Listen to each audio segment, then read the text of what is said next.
Du coup, on va commencer. Donc, je me présente. Moi, c'est Elsa ou Alzheimer sur le forum. Moi, c'est Scapula ou Arina dans la vraie vie. Et moi, c'est Victoroid sur le forum et Victor dans la vraie vie également. Voilà, du coup, donc, dans cette tuto rentrée, on a essayé de faire le plus de cours possible et les plus intéressants et pertinents. Je commence avec le locomoteur qui n'est plus au programme pour les LAS 1. Donc, il est toujours au programme pour les LAS 2 et 3 et il n'est plus donc pour les LAS 1. C'est pareil pour Évolution de l'homme, donc il est plus au programme pour les LAS 1, il est par contre pour les LAS 2, 3. Voilà, donc on a essayé. Donc moi, j'ai fait des fiches qui sont très complètes. Les diapos, ils sont un petit peu plus légers pour que vous ayez déjà toutes les bases. Si vous commencez par maîtriser ça, c'est bien pour commencer. Ça vous permettrait d'avoir quelque chose de solide. Et ensuite, vous partez avec plus de détails dans les fiches. Donc ça, c'est pour intro, loco, donc pour les LAS de 3, et système nerveux, qui soit fiche 1 et 2. Pareil pour moi, au niveau des fiches, elles sont complètes et il y a plein de petits mémos, des petits exemples, des choses qui peuvent vous aider à mieux retenir. N'hésitez pas à les utiliser ou à créer les vôtres, ça marche encore mieux. Et j'espère que vous allez aimer nos fiches. Et du coup, pour moi, pour Digestif, alors c'est pas tout à fait complet, mais ma fiche, elle est complète à peu près à, je dirais, 85%. Normalement, vous savez, alors juste je reviens sur un point, Elsa, elle a dit qu'il n'y avait plus locomoteur. Donc ça, c'est vrai pour vous, pour les lassins. Normalement, sur l'emploi du temps des cours en présentiel, il y a écrit appareil locomoteur avec le professeur Baquet. En fait, ça concerne les membres, donc la vidéo des membres qui est faite par le professeur Bronsard. Donc voilà, c'est les membres tout simplement, mais il a appelé ça appareil locomoteur. C'est pareil en fait. Ouais. Et pour les cours en présentiel? Ouais. Du coup, normalement, vous savez, vous avez des cours en présentiel faits par le professeur Baquet. Donc, c'est des approfondissements des cours vidéo que vous avez sur l'ENT. Normalement, vous avez une partie du digestif qui est déjà sortie sur l'ENT. Et normalement, vous avez mardi prochain un cours sur les tâches supramésocoliques avec le professeur Baquet de 8h à midi. Donc, ce que je vais faire, c'est que je vais sortir la fiche complète sur les tâches supramésocoliques demain. De toute façon, on fera une com pour ça. Je la sortirai pour le prochain cours sur les tâches inframésocoliques, je le sortirai 4 jours avant. En vrai, je mettrai la fiche complète, je pense que c'est mieux. Et en ce qui concerne les membres, je crois que c'est le 31 janvier, locomoteur. C'est le 31 janvier, je crois. Je la sortirai au minimum une semaine avant la fiche pour que vous ayez toutes les bases. Parce que oui, le professeur Baquet nous a dit de vous dire que vous devez apprendre les cours et les avoir vus avant de venir au cours au présentiel, puisque c'est de l'approfondissement. Pardon. Donc, il faut avoir les bases pour ne pas être perdu.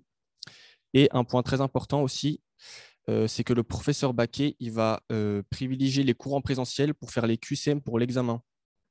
Donc, on vous conseille fortement d'y assister à ces cours en présentiel. Ils seront de façon enregistrés et mis sur l'ENT, mais vous avez quand même cette chance de voir le professeur Baquet en live qui dessine devant vous et tout. Moi, je trouve que c'est cool. C'est mieux que les cours en vidéo. Donc, tu as fait bien ces cours et soyez présents parce que le prof, il va insister dessus à l'examen. Est-ce que j'ai tout dit? Ouais. Après, bon, on n'a pas parlé des cours petits bassins et tétécou parce que ça les concerne. Nous, c'est l'anatomie générale. Mais oui, il va pas mal. Alors, il va tracer, il va dire pas mal de choses. Donc, il faut être se concentrer sur les 4 heures. Il faut bien savoir les bases. Donc, n'hésitez pas à poser des questions et à faire l'As de 3 compris. Non, hein. C'est que pour les lassins, ça, les cours en présentiel. L'As de 3, il n'y a rien qui change. C'est les cours en vidéo, il n'y a aucun changement de programme. Donc, du coup, ouais, il va beaucoup parler. Donc, il faut avoir les bases pour ne pas être perdu. Et puis voilà. Est-ce que vous avez des questions par rapport à ça? Sinon, on va commencer. Est-ce que vous avez fait le DM aussi qu'on a mis sur le CT? Ouais. Est-ce que vous avez vu? Est-ce que vous avez vu la com? Ok. De toute façon, ceux qui n'ont pas fait le DM, vous pouvez aller tout de suite sur le centre de téléchargement, télécharger dans le. C'est quoi? C'est Tute rentrée? La rubrique? C'est Tute rentrée. Vous allez sur le CT d'anatomie générale ou d'anatomie tout court pour les LAS de 3 et vous allez. Alors t'inquiète, si tu es en partiel, va sur le CT, tu le télécharges et on le fera ensemble. On va vous laisser du temps un peu pour répondre, etc., etc. sujet juste après la correction qui se fait. Donc, vous aurez un petit peu de temps pour réfléchir si vous n'avez pas téléchargé le... Ah oui, je ne sais pas si vous m'entendez. Donc, je répète. Là, de toute façon, on va projeter les questions et juste après, on va les corriger. Donc, vous aurez un petit peu de temps pour y réfléchir si vous n'avez pas déjà téléchargé le DM. Voilà, c'est bon. Une question. Il y a Chirel qui dit, alors Chirel, tu dis, on pourra les revoir. Est-ce que tu parles des cours du professeur Baquet ou pas, s'il te plaît? Et allez sur le CT, télécharger le DM, comme ça on le fait ensemble. On vous laissera du temps pour répondre, etc. Oui, ça sera enregistré, ça sera mis sur votre ENT. Tous les cours en présentiel du professeur Baquet seront mis sur votre ENT. Mais essayez d'être présent, vraiment, c'est vraiment 10 fois mieux, même 100 fois mieux les cours en présentiel.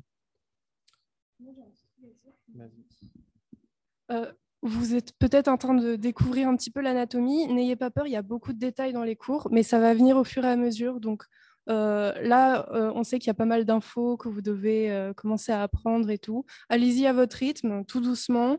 N'hésitez pas à poser des questions sur le forum s'il y a des choses que vous ne comprenez pas. Et on est là aussi pour y répondre et vous aider. Ouais, juste concernant la méthode d'apprentissage, moi je vous conseille de connaître les schémas à fond, de visualiser, parce que la visualisation, c'est la clé, quoi. Vous pouvez avoir vraiment toutes les images en tête, et puis c'est ça qui va vous donner s'il y a des pièges entre droite, gauche, interne, externe. Si vous avez le schéma en tête, vous avez une grosse partie du cours en tête. Donc voilà, après vous n'avez plus qu'à apprendre les détails, et c'est bon. Donc c'est bon, on y va s'il n'y a plus de questions. Ah, il y en a encore? Alors, est-ce qu'il y aura des schémas à l'examen? C'est possible. Il peut y avoir... Alors bon, attends, je réponds à la première. Lis la question comme ça tout le monde. Ouais, donc tous, ils seront sur Moodle après le cours. Ouais, donc il y aura tous les cours qui seront en ligne sur l'ENT sur Moodle. Pour les cours en présentiel, on ne sait pas, est-ce qu'ils vont mettre sur Moodle ou est-ce qu'ils vont envoyer par mail? Je pense que ce sera sur Moodle. Dans tous les les cas, vous l'aurez. Donc voilà. Question suivante, il y aura des schémas à l'examen. C'est possible. On Bon, peut pas vous dire avec précision. Voilà, c'est pas nous qui faisons l'examen. Ouais, si vous connaissez pas les schémas, c'est pas compliqué, vous pouvez pas le faire. Ouais, notamment les schémas découpe. Ça, Baquet, il l'adore. Oui, très important. Voilà. D'ailleurs, téléchargez ma fiche. Elle est déjà sur tous les centres de téléchargement et elle est complète à 100%. Et magnifique. Oui. Voilà. Ensuite, dernière question. Pour les schémas, si on n'a pas le temps de les prendre, par exemple. Les cours sont très denses. Alors, les cours sont très denses, même si on va en présentiel. Est-ce que les Ronéos sont assez complètes? Oui, de manière générale, elles sont complètes. Ça reprend exactement ce que dit le prof. Oui, mais les Ronéos, ce n'est pas nous qui nous en occupons. Donc, normalement, les Ronéos sont complètes, mais on ne s'en occupe pas. Donc, on n'est pas responsable de ce qui va être écrit dans la Ronéo. Donc, ce qu'on vous conseille, c'est de bosser aussi sur nos fiches. N'hésitez pas à creuser les infos et bosser surtout sur les trucs des profs, parce que c'est ça le référentiel numéro 1. Donc, les vidéos des profs, le cours en présentiel de Baquet, c'est ça le plus important. OK ? Ouais, et juste avant de commencer le DM, Arina a raison sur un point. Les vidéos des profs, c'est ce qui fait foi pour l'examen. Donc, et également les cours en présentiel du professeur Baquet. Donc, si vous ne pouvez pas aller à Valrose à 8 heures parce que vous habitez loin, parce que vous n'êtes pas du matin, etc., ce n'est pas grave. On vous dit juste c'est bien de venir, c'est mieux. Mais après, ces cours-là, normalement, ils seront retranscrits en Ronéo, etc. Et nous, l'année dernière, les Ronéo étaient bien complètes. Mais on vous conseille de voir au moins une fois les vidéos des professeurs. Est-ce qu'il y a d'autres questions? Sinon, on commence le DM.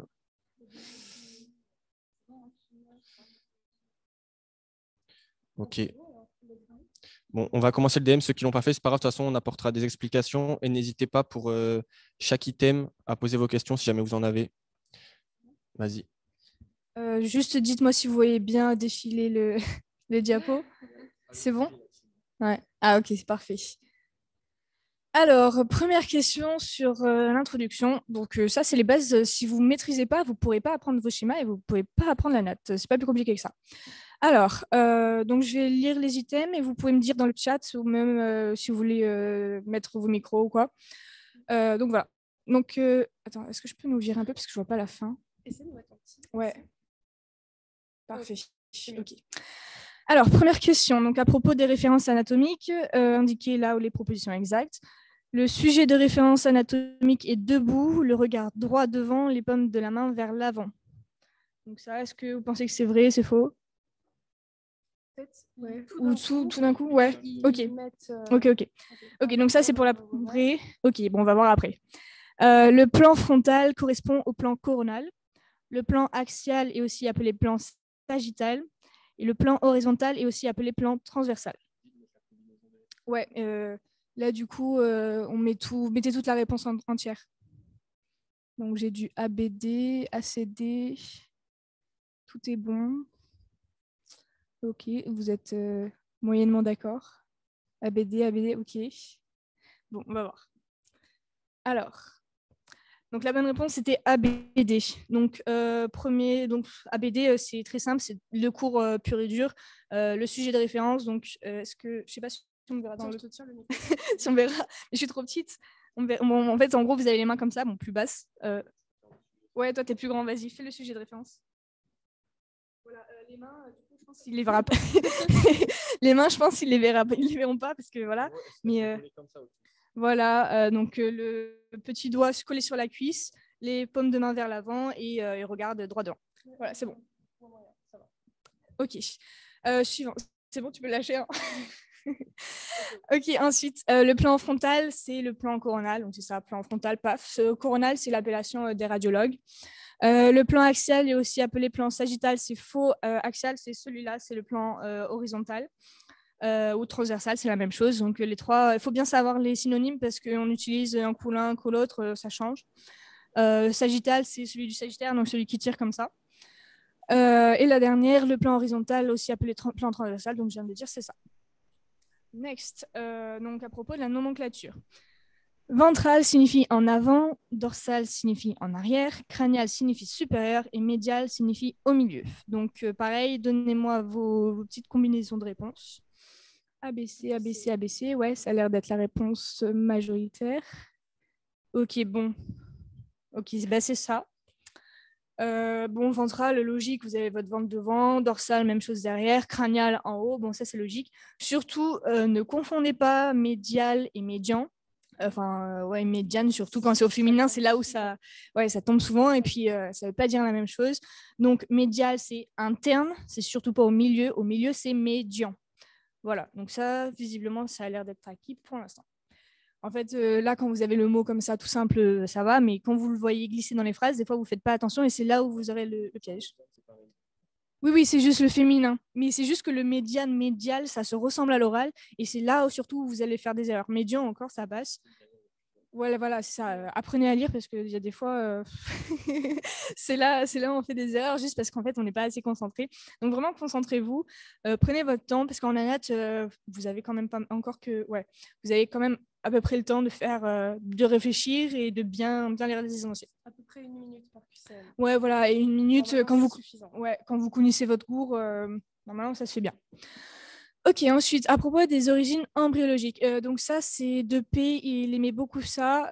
Il disait dans sa vidéo, faut les apprendre par cœur parce que ça tombe souvent. Le truc, c'est que c'est Baquet qui va reprendre ses QCM, donc on ne sait pas exactement ce qui risque de sortir ou pas. Donc dans le doute, sachez-le bien par cœur et voilà. Alors, ectoblast, c'est à l'origine de l'épiderme, les annexes et le système nerveux. Liste non exhaustive. Je rappelle que non exhaustive, ça veut dire qu'elle n'est pas complète. L'ectoderme est à l'origine de l'émail, le cristallin, l'oreille interne et la cortico-surrénale, liste non exhaustive. Le mésoblast donnera le tissu sanguin, la graisse et les reins, toujours pareil, non exhaustive. Et enfin, l'endoblast donnera l'épithélium respiratoire, l'épithélium urogénital et le tube digestif. Cette fois, la liste est exhaustive. Donc, on me donne les réponses, s'il vous plaît. Alors, ACD, ACD, BCD, ACD, ok. Bon, globalement, vous avez l'air d'accord pour CD. Ok, donc correction. ACD. Donc, faites attention, ectoblast, ectoderme, c'est la même chose. J'ai fait exprès de ne pas utiliser les mêmes mots pour que vous ayez bien conscience de ça, parce que c'est pareil, c'est comme les adjectifs tout à l'heure. On va utiliser l'un une fois, puis l'autre une autre fois, donc c'est vraiment pareil. Donc, ectoblast à l'origine de l'épiderme, annexe et système nerveux. Donc, c'est pas exhaustif, c'est pas complet. Donc, globalement, pour vous en souvenir, enfin, moi, ce que je faisais pour m'en souvenir, c'est que je me disais, en gros, c'est tout ce qu'il y avait à peu près à la tête. Donc, vous avez l'épiderme, donc qui fera la peau, enfin, en partie. Les annexes, donc ça va avec l'épiderme. Le système nerveux, c'est dans la tête, enfin, pas que forcément. Ensuite, vous avez cristallin, c'est les yeux. Oreille interne, oreille. Émail, la bouche. Et je crois que c'est tout. Voilà, et oui, enfin voilà, du coup c'est la réponse de la suivante. Et la médulo-surrénale, donc qui va avec le système nerveux, donc c'est pareil, ça va tout ensemble, c'est plus facile pour s'en souvenir. Du coup, ectoderme, donc celle-là a été fausse parce que donc effectivement il y a l'émail, le cristallin, l'oreille interne, ça c'est ce que je viens de vous dire. Mais la cortico-surrénale, c'est faux, c'est la médulo-surrénale. Donc la médulo-surrénale, elle va avec le système nerveux. Pourquoi ça fait du bruit? Il y a quelqu'un qui a le micro ouvert, je crois.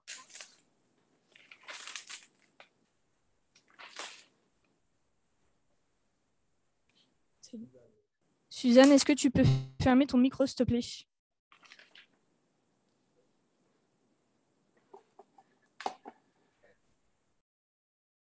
C'est bon ou pas?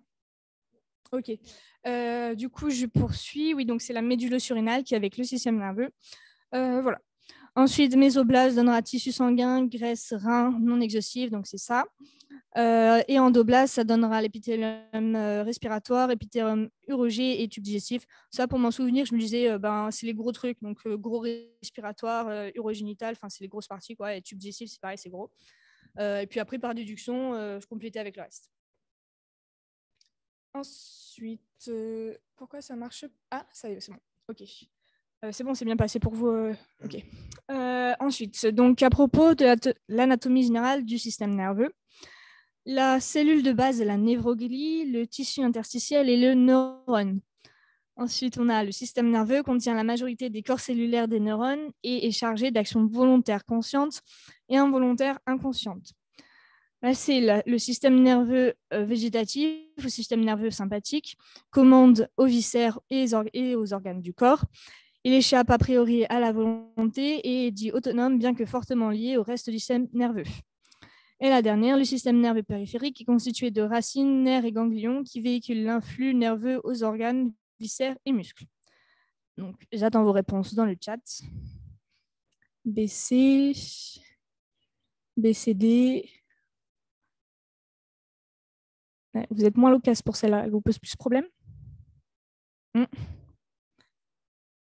BD, BCD. Ok. Bon, on va corriger.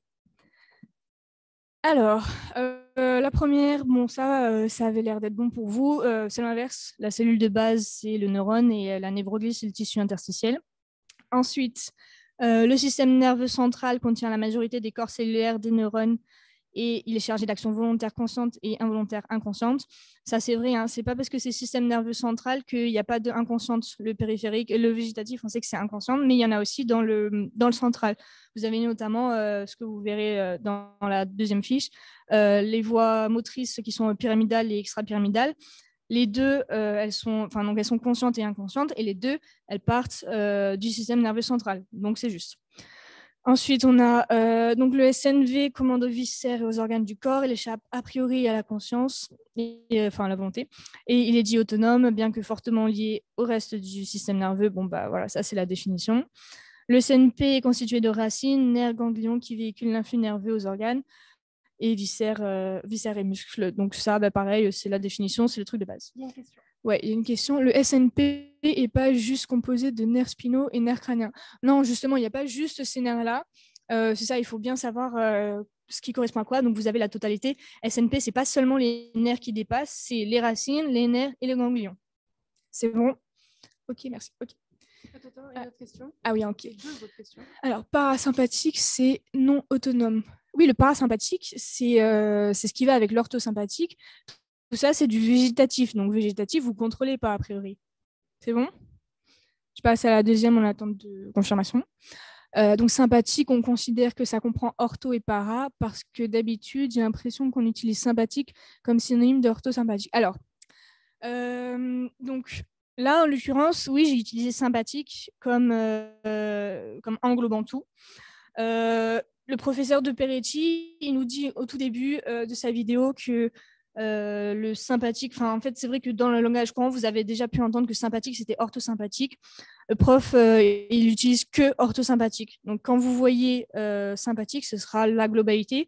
Et quand vous voyez orthosympathique, c'est ortho. C'est pas juste sympathique, c'est ortho et para. Vous aurez toujours la différence entre ortho et para. Si vous voyez toujours sympathique tout seul, bah, c'est pas ça. C'est bon? Oui, merci. Ok, ça a l'air d'être bon. Ok. Alors, ensuite, à propos de la moelle primitive. Donc, la partie ventrale de la moelle est motrice et forme la lame alaire. Le deuxième, c'est l'inverse. La partie dorsale de la moelle est sensitive et forme la lame basale. La partie intermédiaire de la moelle est végétative. Et enfin, le sulcus limitans limite au niveau de la substance blanche des parties ventrales, dorsales et intermédiaires de la moelle. Donc, vos réponses, C, C, D.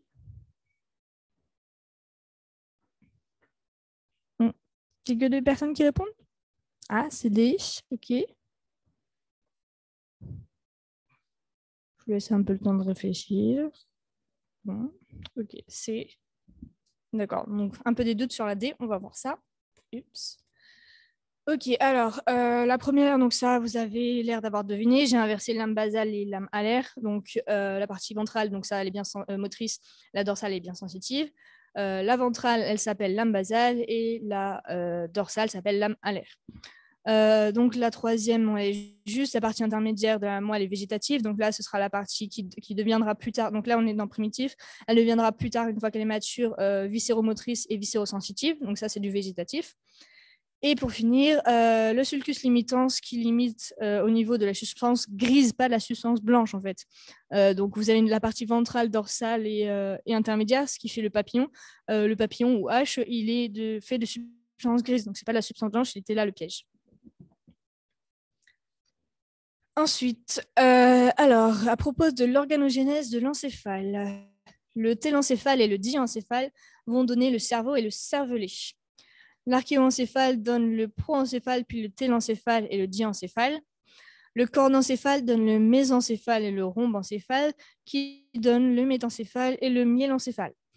Le mésencéphale, le métencéphale et le myélencéphale donnent le tronc cérébral uniquement. Alors, vos réponses. BC, BC, BC, vous avez l'air unanime. BC, B, A, B. Petit B tout seul. On va voir. Alors, je vous ai mis le petit schéma qu'il faut avoir absolument en tête parce que ça, pareil, le prof, il aimait bien. Bon, après, je ne peux pas vous dire ce que Baquet va sortir parce que c'est pas lui qui faisait les cours avant. Du coup, le télencéphale et le diencéphale vont donner le cerveau et le cervelet. C'est faux, c'est seulement le cerveau. Vous voyez, quand vous voyez les coupes, vous avez le téléencéphale qui correspond en gros aux hémisphères et le diencéphale qui est au milieu, et c'est juste sur le cerveau. L'archéoencéphale donne le proencéphale, puis le télencéphale et le diencéphale. Donc là, vous voyez bien sur le schéma. Pareil pour le cordencéphale qui donne le mésencéphale et le rhomboencéphale. C'est le rhomboencéphale qui donne le métencéphale et le myélencéphale. Et enfin, le mésencéphale, le métencéphale et le myélencéphale donnent le tronc cérébral uniquement. C'est pas uniquement. Alors, de manière générale, petite astuce, quand vous voyez uniquement seulement des adjectifs, ouais, voilà, c'est ça, des adverbes qui veulent dire, qui donnent un seul truc, la plupart du temps, c'est faux. Après, je vais pas vous dire, je peux pas vous le garantir que ce sera forcément faux. Mais si vous avez un doute, la plupart du temps, c'est faux. Voilà, du coup, ça inclut le cervelet aussi. Alors ensuite, à propos de la formation du cerveau, donc ça c'est une partie que de Peretti il aimait bien aussi. 4 phénomènes successifs participent à la formation du cerveau. La première étape est la division du télencéphale en oreille de Mickey. Les vésicules télencéphaliques subissent une rotation en oreille de Bunny. La bascule des 2 vésicules télencéphaliques se fait en corne de bélier. Vos réponses. Pas de réponse. Ah, si. AB. ABC, B. BCD. Vous faites un peu plus piéger là-dessus. Vous êtes moins d'accord. Ouais, alors c'est peut-être un peu méchant, mais c'est un truc qui sortait énormément et que le prof aimait beaucoup.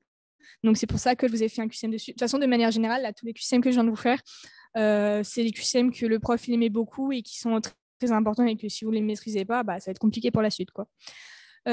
Du coup, concomitant, exactement, il est là le piège.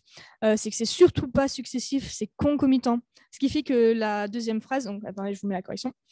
Ce qui fait que le deuxième item, il est faux parce qu'il n'y a pas de première étape. C'est tout en même temps. Donc voilà, donc les deux premiers sont faux à cause de ça. Les vésicules télencéphaliques subissent une rotation en oreille de Bunny, c'est la rotation en corne de bélier. Bon, ça, c'est un peu plus bête. Et ensuite, la bascule des deux vésicules télencéphaliques se fait en corne de Bunny. Bon, en fait, j'ai inversé. Là, c'est la bascule en oreille de Bunny. Voilà, donc sachez bien les quatre étapes. Et retenez bien que c'est surtout pas, c'est pas successif, c'est tout en même temps. Ok, ensuite, c'est quoi déjà concomitant? Concomitant, ça veut dire en même temps. C'est juste ça. C'est fourbe. Et oui, un petit peu. Ok, ensuite, à propos de l'anatomie des méninges. Seul le SNC est entouré par les méninges.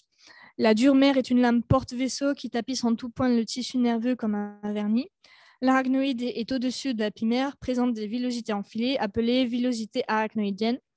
Et enfin, la pimère est la méninge la plus résistante et la plus périphérique et adhère plus ou moins à l'os au niveau du crâne. Vos réponses. AC, C. Ok. AC. Bon, vous allez être d'accord pour la C, AC encore. Ok, alors, réponse. C'est seulement la C. La A est fausse parce qu'il n'y a pas que le SNC, il y a le SNC plus les racines. Donc, c'est ce que je disais tout à l'heure, les racines ne font pas partie du SNC, ils font partie du système nerveux périphérique. Donc, c'est pour ça que ce n'est pas que le SNC. Je rappelle, SNC, ce n'est pas juste le cerveau, hein, c'est encéphale plus moelle spinale. Donc, vous avez les méninges rachidiennes et les méninges de l'encéphale, enfin du cerveau. Donc ensuite, la dure mère est une lame porte-vaisseau qui tapisse en tout point le tissu nerveux comme un vernis. C'est l'inverse. J'ai échangé avec la pimère. Du coup, la dernière, c'est l'inverse. C'est pas la pimère, c'est la dure mère qui est une méninge résistante. Facile à retenir. La dure mère, elle est dure, donc elle est résistante. Du coup, elle est en périphérie puisque c'est celle qui va servir à protéger votre cerveau. Voilà. Et du coup, là, c'était juste l'arachnoïde est au-dessus de la pimère, présente des villosités enfilées, appelées villosités arachnoïdiennes. Question bonus, qu'est-ce qui est sécrété par les villosités arachnoïdiennes? LCR, LCS, exactement. Je précise, LCR, LCS, c'est la même chose.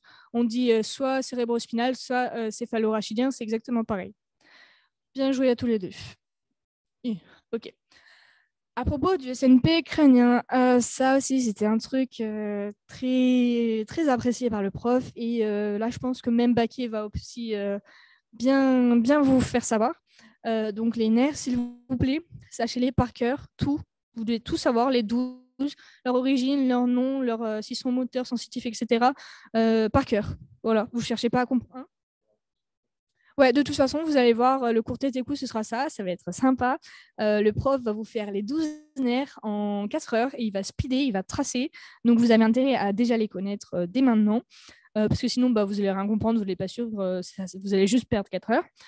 Aïe, je vois. Aïe, aïe, oui, oui. Mais rassurez-vous, il existe tout plein de mémos des générations précédentes qui sont super pour retenir tous les nerfs crâniens et vous pouvez en créer vous-même aussi. Ouais, là, je ne les ai pas mis dans ma fiche, mais si ça vous intéresse, je vous les rajoute. Je mets une petite mise à jour et je rajoute les mémos. Voilà, donc sachez-les bien. Donc, question. Le nerf 2 est le nerf ophtalmique, c'est un nerf sensoriel. Le nerf 5, appelé nerf trijumeau, est un nerf mixte et est le nerf de la sensibilité de la face. Le nerf 7, appelé nerf facial, est un nerf moteur et s'occupe de la motricité de la face. Le nerf 11 ou nerf accessoire possède un contingent bulbaire céphalogire et un contingent médulaire phonatoire. Réponse. B, BC, BC. BC, BC. Ça va, vous avez l'air à peu près d'accord. Ok, donc on va corriger. Alors, vous vous êtes fait avoir. je ne veux pas que vous vous fassiez avoir, surtout celui-là de nerf, parce que le 5, le 7, c'est à peu près les principaux. Enfin, les autres sont à savoir aussi par cœur. Mais si vous faites avoir là-dessus, les autres ne se feront pas avoir. Donc, vous allez juste perdre des points là-dessus par rapport aux autres. Ça, c'est très embêtant. Du coup, le nerf 2 et le nerf ophtalmique, c'est faux, c'est optique. Vous ne faites pas avoir. Optique, c'est pas la même chose que ophtalmique. C'est bien un nerf sensoriel en même temps avec les yeux. Enfin, vous voyez, c'est la sensation, la vision. Le nerf 5, appelé le nerf trijumeau, est un nerf mixte et c'est un nerf le nerf de la sensibilité de la face. Oui, si jamais vous ne vous souvenez pas du nom, trijumeau, ça fait 3 et 2, ça fait 5. Paf, nerf 5. Voilà. Nerf mixte, donc ça c'est important. Et par contre, il s'occupe plus de la sensibilité de la face. C'est pas pour autant que c'est un nerf sensoriel, c'est un nerf mixte. Ensuite, le nerf 7, appelé nerf facial, est un nerf moteur qui s'occupe de la motricité de la face. Ça c'est faux. Il est mixte. Donc en fait, c'est la même chose que le 5. Tous les deux, ils sont mixtes. Il y en a un, il s'occupe de la sensibilité et l'autre, principalement de la sensibilité. Et l'autre, il s'occupe principalement de la motricité. Mais ce n'est pas pour autant qu'ils sont juste sensoriels ou juste mixtes, donc juste moteurs. Donc, ils sont mixtes. Voilà. On dit aussi que le 7, c'est le miroir de l'âme. Donc, si jamais vous ne vous en souvenez pas, vous vous dites au miroir de l'âme, c'est parce que vous bougez. Donc, c'est un nerf, il va être responsable de la motricité. Voilà. Ensuite, le nerf 11 ou nerf accessoire possède un contingent bulbaire céphalogire. C'est faux, c'est bulbaire phonatoire et médulaire céphalogire. Donc ça, pareil, il faut le savoir. Le 11, c'est le nerf accessoire au 10. Donc voilà, c'est pareil, c'est dans l'ordre 10-11. Donc voilà, vous savez, l'un va avec l'autre.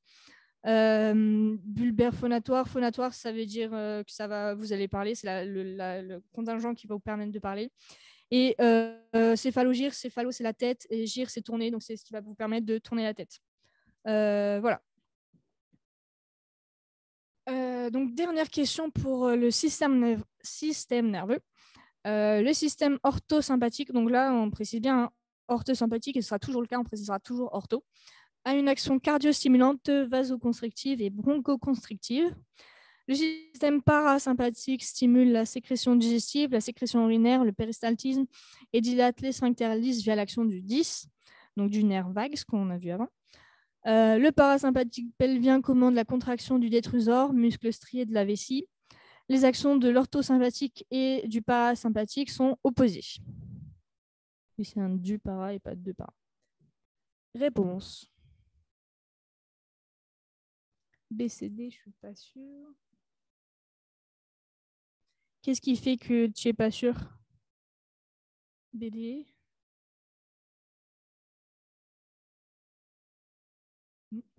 C, B. Ah, vous n'êtes pas trop d'accord. A, B, C. Celui-là, il est un peu plus compliqué, mais c'est pareil, c'est des trucs que le prof il aimait énormément. Là, vraiment, je vous ai mis les bases et les trucs hyper importants à savoir. Je ne sais plus si le para augmente la sécrétion urinaire. Il se pourrait que tu aies des cellules pièges. Allez, on va voir. Oui, c'est ça. Donc, tout est faux. La première, elle est fausse parce que ce n'est pas bronchoconstrictive, c'est bronchodilatatrice pour l'orthosympathique. Donc, de manière générale, vous avez l'ortho qui va en gros stimuler le cœur, hypertension, tout ça. Mais ce n'est pas le cas pour les bronches. Ensuite, vous avez donc le système parasympathique. Donc, c'est bien la sécrétion urinaire qui ne fait pas partie du para. C'est là le piège. Donc, ça, c'est ortho, forcément. Et ensuite, on a le parasympathique pelvien. Donc, ça, c'est S2, S3, S4. Quand je dis S2, S3, S4, on parle des mélomères. Vous savez, on a les cervicaux, tout ça. Donc, c'est les sacrés. Ouais, voilà. Donc, ceux-là, ils font la contraction du détrusor, c'est exact, sauf qu'on est dans le système nerveux végétatif. Comment voulez-vous que le muscle soit strié? Le strié, je rappelle que c'est une contraction volontaire. Et là, on est dans le système nerveux qui est involontaire. Donc forcément, c'est faux. Même sans savoir le cours, là, c'était logique. Et pour finir, les actions... Tu veux rajouter quelque chose?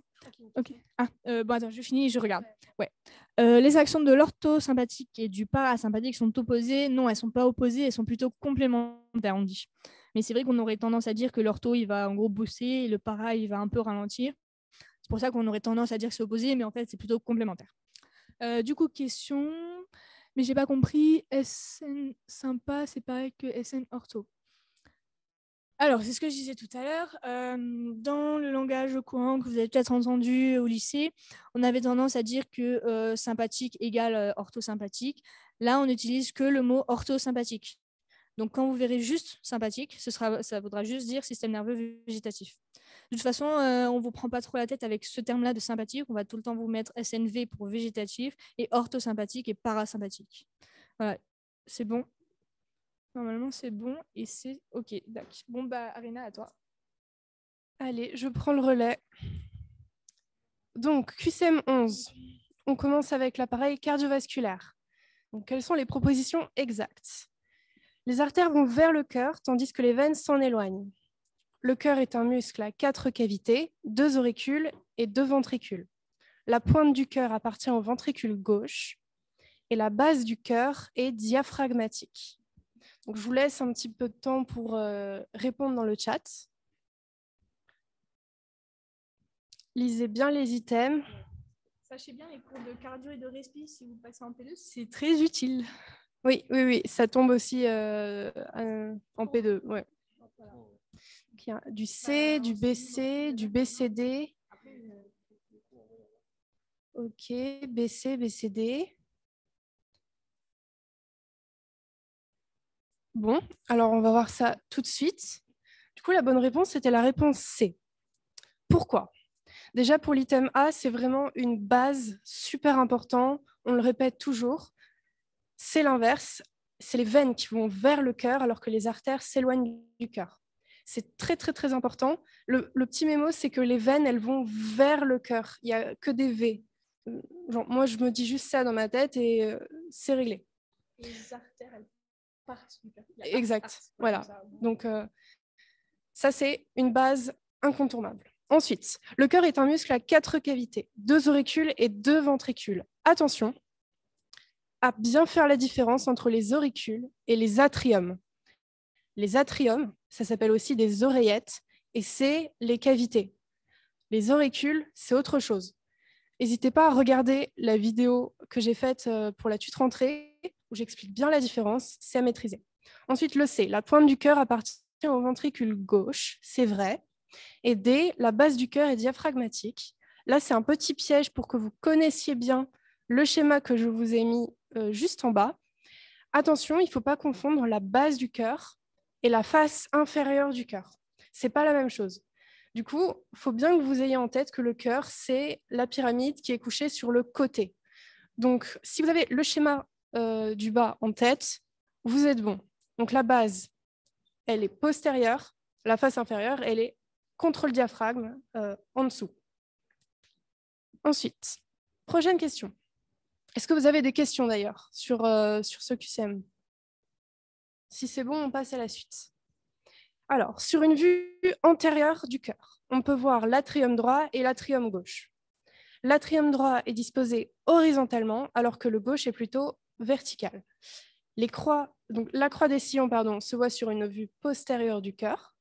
Et au niveau du ventricule droit, les cordages sont insérés sur les muscles papillaires et sur la bandelette septomarginale.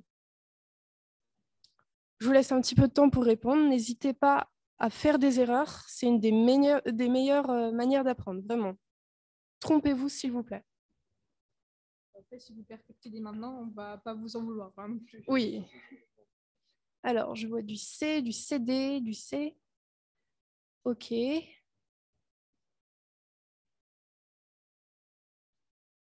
Les autres, n'hésitez pas. Allez-y. Lancez-vous. ACD, OK. C.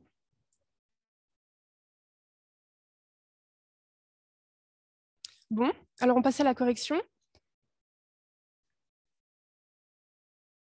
OK.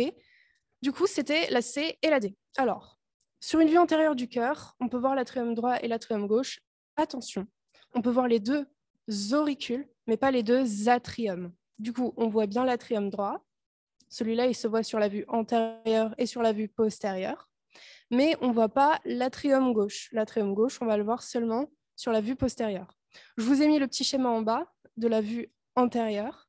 Elle est à bien maîtriser. Il faut que vous sachiez la redessiner en 3 secondes sur votre brouillon. Pareil pour la vue postérieure. Ensuite, l'atrium droit est disposé horizontalement, le gauche est disposé verticalement. C'est l'inverse. Si vous savez dessiner le schéma, normalement, c'est tout bon. Ensuite, la croix des sillons se voit sur une vue postérieure du cœur, oui. Et au niveau du ventricule droit, les cordages sont insérés sur les muscles papillaires et sur la bandelette septomarginale, oui. On passe à la suite. Alors, les artères coronaires sont vascularisées pendant la diastole. La valve aortique est retenue par des cordages afin d'éviter qu'elle fasse protrusion. Ce mot est barbare. Le croissant de Haller engaine l'aorte ascendante et l'artère pulmonaire. L'artère coronaire gauche donne l'artère qui vascularise le nœud sino-atrial de Kate-Flack et l'artère qui vascularise l'infundibulaire de Vieux-Sens. Alors, on peut rappeler c'est quoi les cordages, s'il vous plaît? Justement, ça va être parfait avec ce QCM. Je vous laisse essayer de répondre et ensuite, on fait un petit rappel cordage.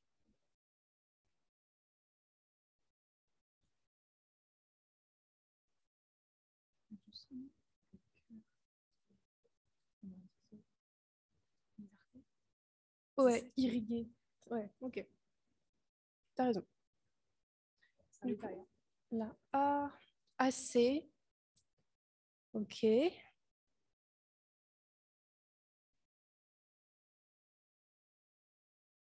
J'ai l'impression que celui-là, il pose un peu plus de difficultés. AB, AC.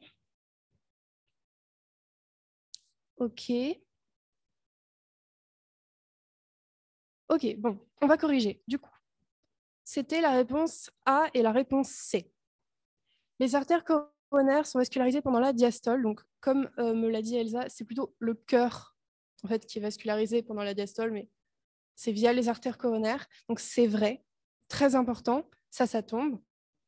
Et il faut bien que vous ayez en tête le mécanisme. Il faut que vous visualisiez l'aorte avec les petits trous où s'abouchent les artères coronaires, où naissent les artères coronaires. Quand la valve aortique, elle s'ouvre, donc quand on est en systole, où ça éjecte le sang dans tout le corps, la valve aortique, ça va venir se plaquer contre les parois de l'aorte. Donc, ça va venir boucher la naissance des artères coronaires. Donc, il n'y a pas de sang qui va aller vers les artères coronaires. Donc, très logiquement, le cœur, il est vascularisé pendant la diastole parce que la valve aortique, elle va être refermée et l'orifice où naissent les artères coronaires, il va être libre et le sang va pouvoir y circuler. Donc ça, c'est un point très important que vous devez avoir en tête. Ensuite, la B. J'ai fait un petit piège justement pour qu'on parle des cordages. Les cordages, il faut que vous ayez en tête que ça ne concerne que les valves atrioventriculaires, surtout pas les valves sigmoïdes. Donc les valves atrioventriculaires, on a la valve mitrale et la valve tricuspide, très important, entre les atriums et les ventricules. Les valves sigmoïdes, c'est la valve aortique et la valve de l'artère pulmonaire. Donc il y a seulement les valves atrioventriculaires qui ont des cordages. Les cordages, en gros, qu'est-ce que c'est? C'est des espèces de fils, des espèces de cordes qui vont relier les cuspides de ces valves. Et quand la valve va s'ouvrir, ces cordes, elles vont se tendre pour que la valve reste bien ouverte et que le sang puisse passer, pour pas que la valve, elle fasse n'importe quoi comme ça. Ok? Donc, quand on veut que le sang passe, les cordages, ils vont se tendre parce que le muscle, il se contracte. Du coup, ça va s'ouvrir comme ça et ça va rester bien ouvert. Donc, c'est ça les cordages. N'hésite pas à me dire, Sophia, si c'est bon pour toi, qu'est-ce que c'est les cordages, à quoi ça sert. Et je veux bien que vous reteniez que les valves sigmoïdes n'ont pas de cordage. J'insiste, je le redis, je le redis, je vais vous piéger sur ça. Je ne veux pas que vous fassiez avoir. Ensuite, le croissant de Haller engaine l'aorte ascendante et l'artère pulmonaire, c'est vrai, c'est du cours. Je suis désolée, mais les récessus, il faut les connaître. Ce n'est pas super drôle, mais n'hésitez pas à bien les visualiser. Et enfin, la D, elle est fausse parce que c'est la coronaire droite qui va vasculariser le nœud sino-atrial de Kate-Flack et l'artère qui vascularise l'infundibulaire de Vieux-Sens. Alors, c'est bon pour Sophia. Super. Est-ce que vous avez d'autres questions sur ce QCM? J'ai vu qu'il vous avait posé un petit peu plus de problème. N'hésitez pas, je suis là pour ça. Ça a l'air d'être OK. Alors, on va passer à la suite, on enchaîne. Du coup, QCM 14. Le foramen ovale est sur la paroi latérale de l'atrium droit. La valve tricuspide possède 3 cuspides, une antérieure, une postérieure et une septale. La valve mitrale possède quant à elle seulement 2 cuspides, une droite et une gauche. Et enfin, l'éperon de Wolff est une crête d'endocarde qui sépare la chambre atriale de la chambre de chasse au niveau du ventricule gauche. Donc, je vous laisse un peu de temps pour répondre. Allez-y, n'hésitez pas.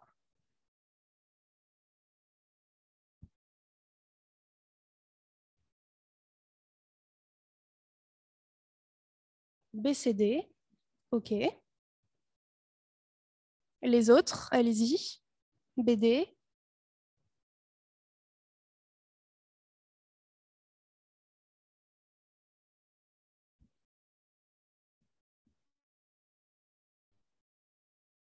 BC, BC, OK.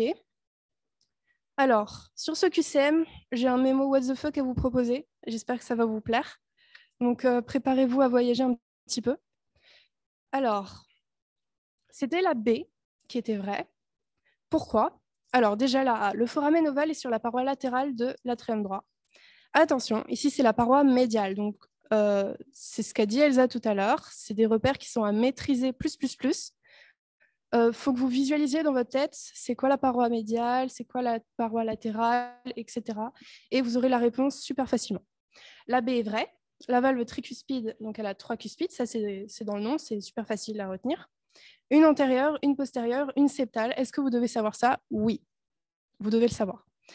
D'ailleurs, vous commencez à voir qu'il y a des coccinelles sur le diapo, vous vous demandez mais qu'est-ce qu'elle nous fait? C'est normal, c'est un mémo pour que vous reteniez toutes les valves et toutes les cuspides qu'elles possèdent et quels sont leurs noms, etc.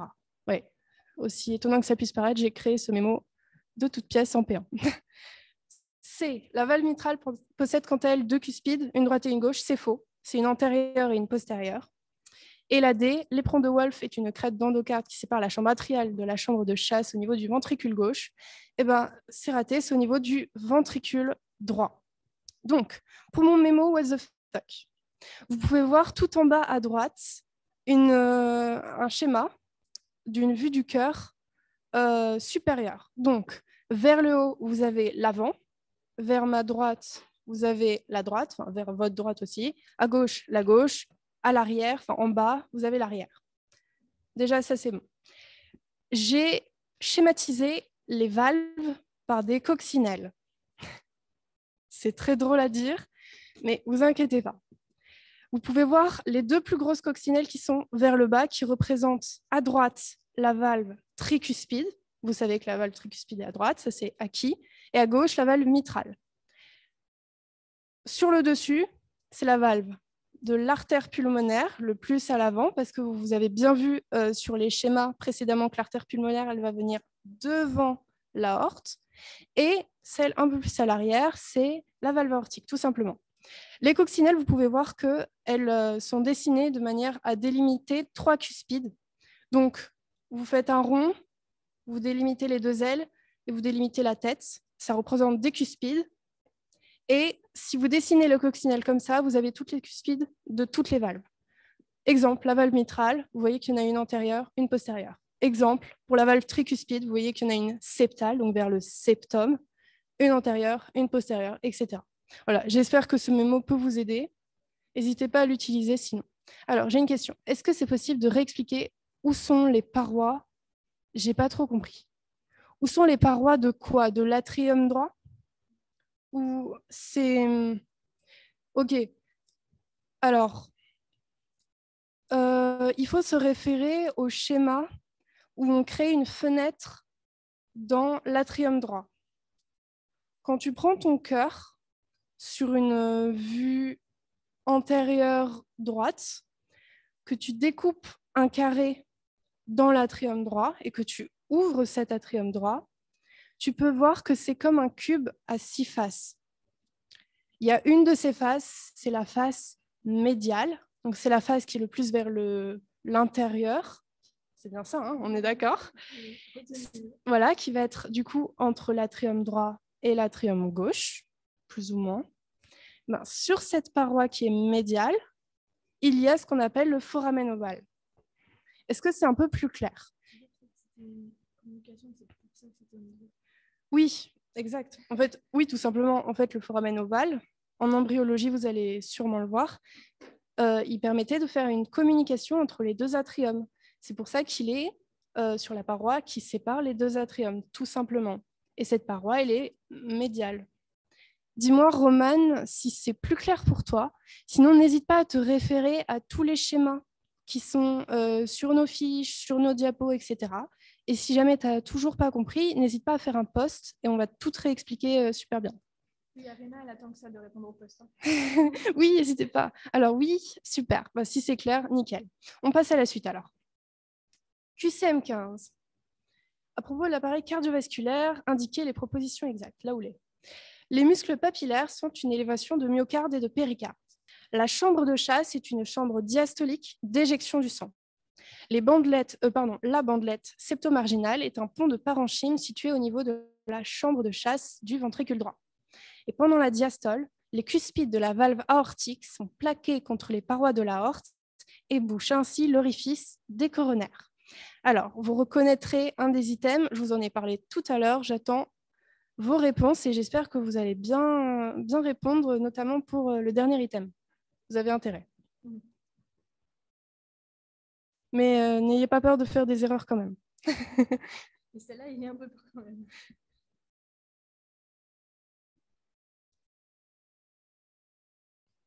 Alors, Sophia nous dit que c'est la C. OK.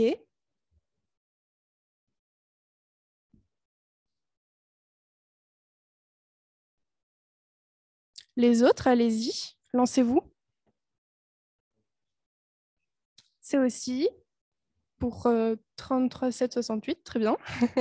Roman AC, OK, C. Ensuite la E, la C.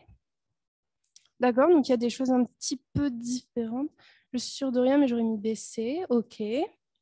C. Je reconnais un des P1 qui n'est pas un P1. OK. On va corriger. Du coup, c'était la réponse E. Bravo à Mama qui a bien répondu. Les autres, soyez bien attentifs. Alors, les muscles papillaires sont une élévation de myocarde et de péricarde. Alors, attention, il faut bien que vous visualisiez ce que c'est le myocarde, le péricarde. Le péricarde, il y a toute une partie sur le péricarde dans mon cours. C'est vraiment le tissu, on va dire, qui entoure le cœur. Du coup, ça l'entoure comme une poche, comme un sac, ce que vous voulez. Mais les muscles papillaires, il faut que vous visualisiez bien que c'est à l'intérieur du cœur. Du coup, c'est vraiment différent et c'est pas possible que les muscles papillaires soient faits de péricarde. Donc, c'était de l'endocarde et du myocarde. Endocarde, ça veut dire à l'intérieur, donc ça tapisse l'intérieur du cœur. Le myocarde, c'est le muscle du cœur. Voilà, ça fait sens. Ensuite, la chambre de chasse est une chambre diastolique d'éjection du sang. Chambre de chasse, quand vous entendez chasse, il faut que vous voyez vraiment le sang qui est chassé, donc qui est envoyé avec force. Donc c'est la chambre systolique, puisque la systole, c'est quand on éjecte le sang, quand on l'envoie, quand on le chasse. Ensuite, la bandelette septomarginale est un pont de parenchyme situé au niveau de la chambre de chasse du ventricule droit. Petit piège sournois, c'était la chambre atriale. Il faut le connaître, je suis désolée. Et enfin, la D. Pendant la diastole, les cuspides de la valve aortique sont plaqués contre les parois de l'aorte et bouchent ainsi l'orifice des coronaires. C'est l'inverse. Elles sont plaquées contre la paroi pendant la systole. C'est ce que je vous ai expliqué tout à l'heure.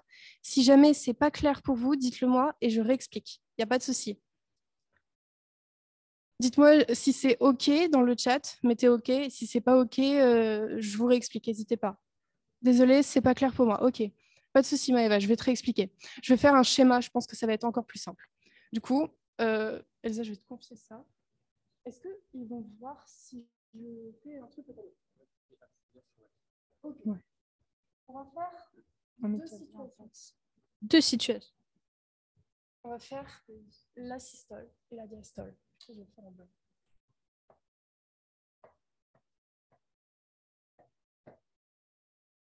Ça, on va ou pas? Ouais, dites-nous si vous ne voyez pas.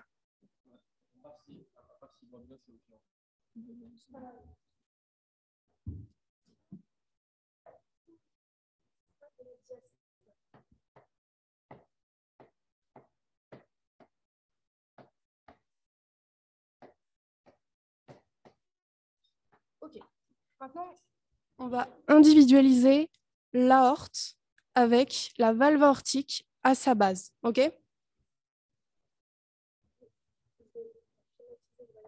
Extrêmement simple. Et ici. Et à la base de la valve aortique, on sait qu'il y a ce qu'on appelle l'orifice des coronaires ou les artères coronaires qui vascularisent le cœur vont prendre naissance, enfin vont naître. Tout simplement, prendre naissance. Ok. Du coup, la coronaire gauche, par exemple, et la coronaire droite. C'est schématique. Hein. Ce n'est pas tout. Maintenant, on va schématiser la valve en bleu, la valve aortique. Alors, en systole, on sait que le sang va être éjecté. Donc là, il y a tout plein de sang qui passe et qui va aller vers les organes, vers tout le corps. Donc il y a du sang qui passe, ça veut dire que la valve aortique, elle est plaquée comme ça. Ok?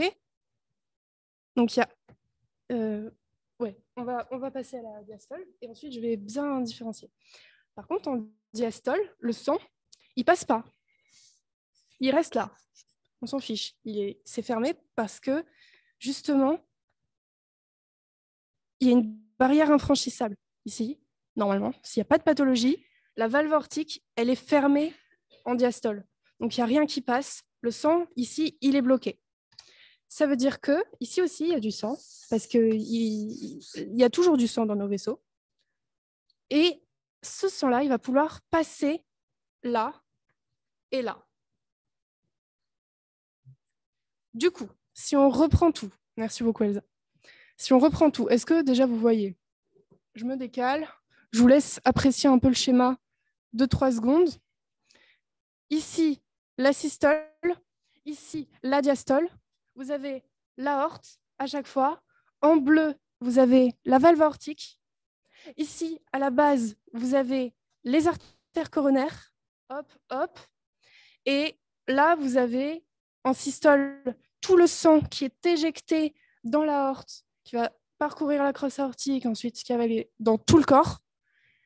Du coup, la valve aortique est forcément ouverte. Quand elle s'ouvre, la valve, elle va venir se plaquer contre les parois de l'aorte, ce qui va venir boucher ici l'orifice des coronaires.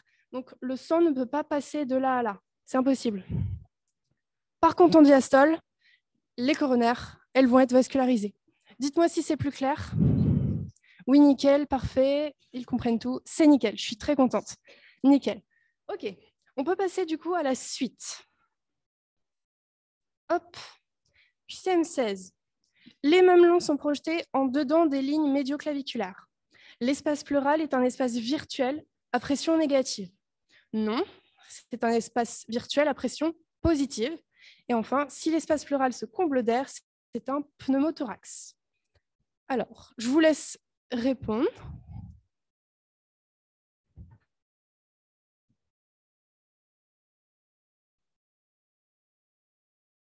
BD, BD, BD. OK, vous avez l'air super d'accord, très bien.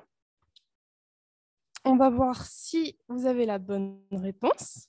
Le suspense est insoutenable. Et vous aviez la bonne réponse. Bravo à vous. Super. Donc, la A. Attention, les mamelons, ils sont en dehors des lignes médioclaviculaires. J'ai insisté dessus dans la vidéo et vous avez bien retenu, donc c'est super. B. L'espace pleural est un espace virtuel à pression négative.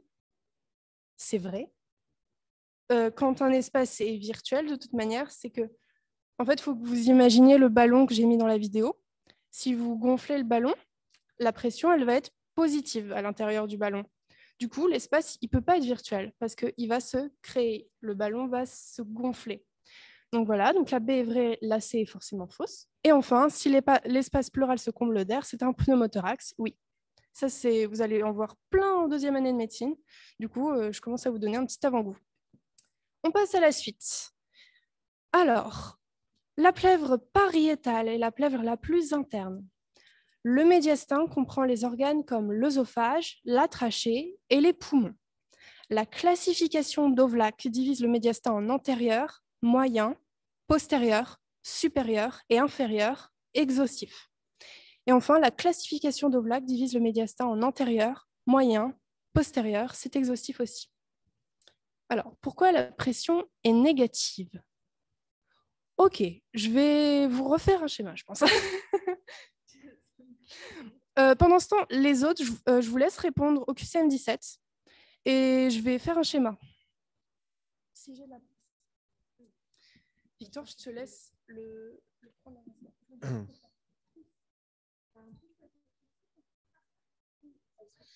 Oui, il y a...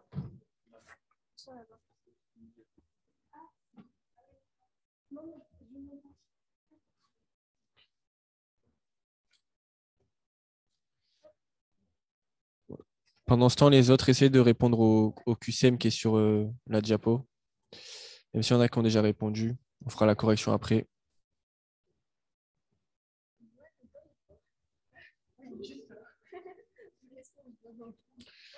Non, je crois pas. On ne voit pas, je crois. Donc, certains disent BD, Arina, et d'autres ABD. Voilà, pour la petite info.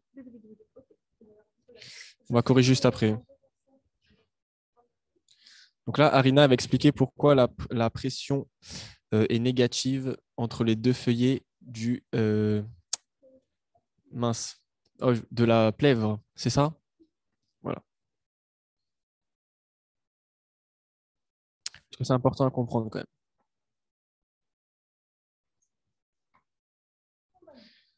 Est-ce que vous voyez bien?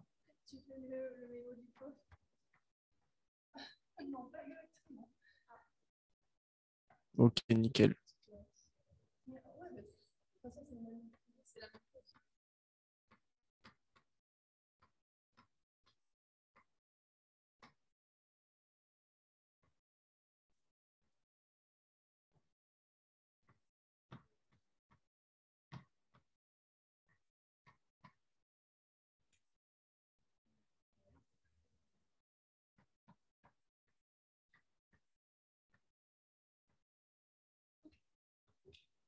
Merci beaucoup.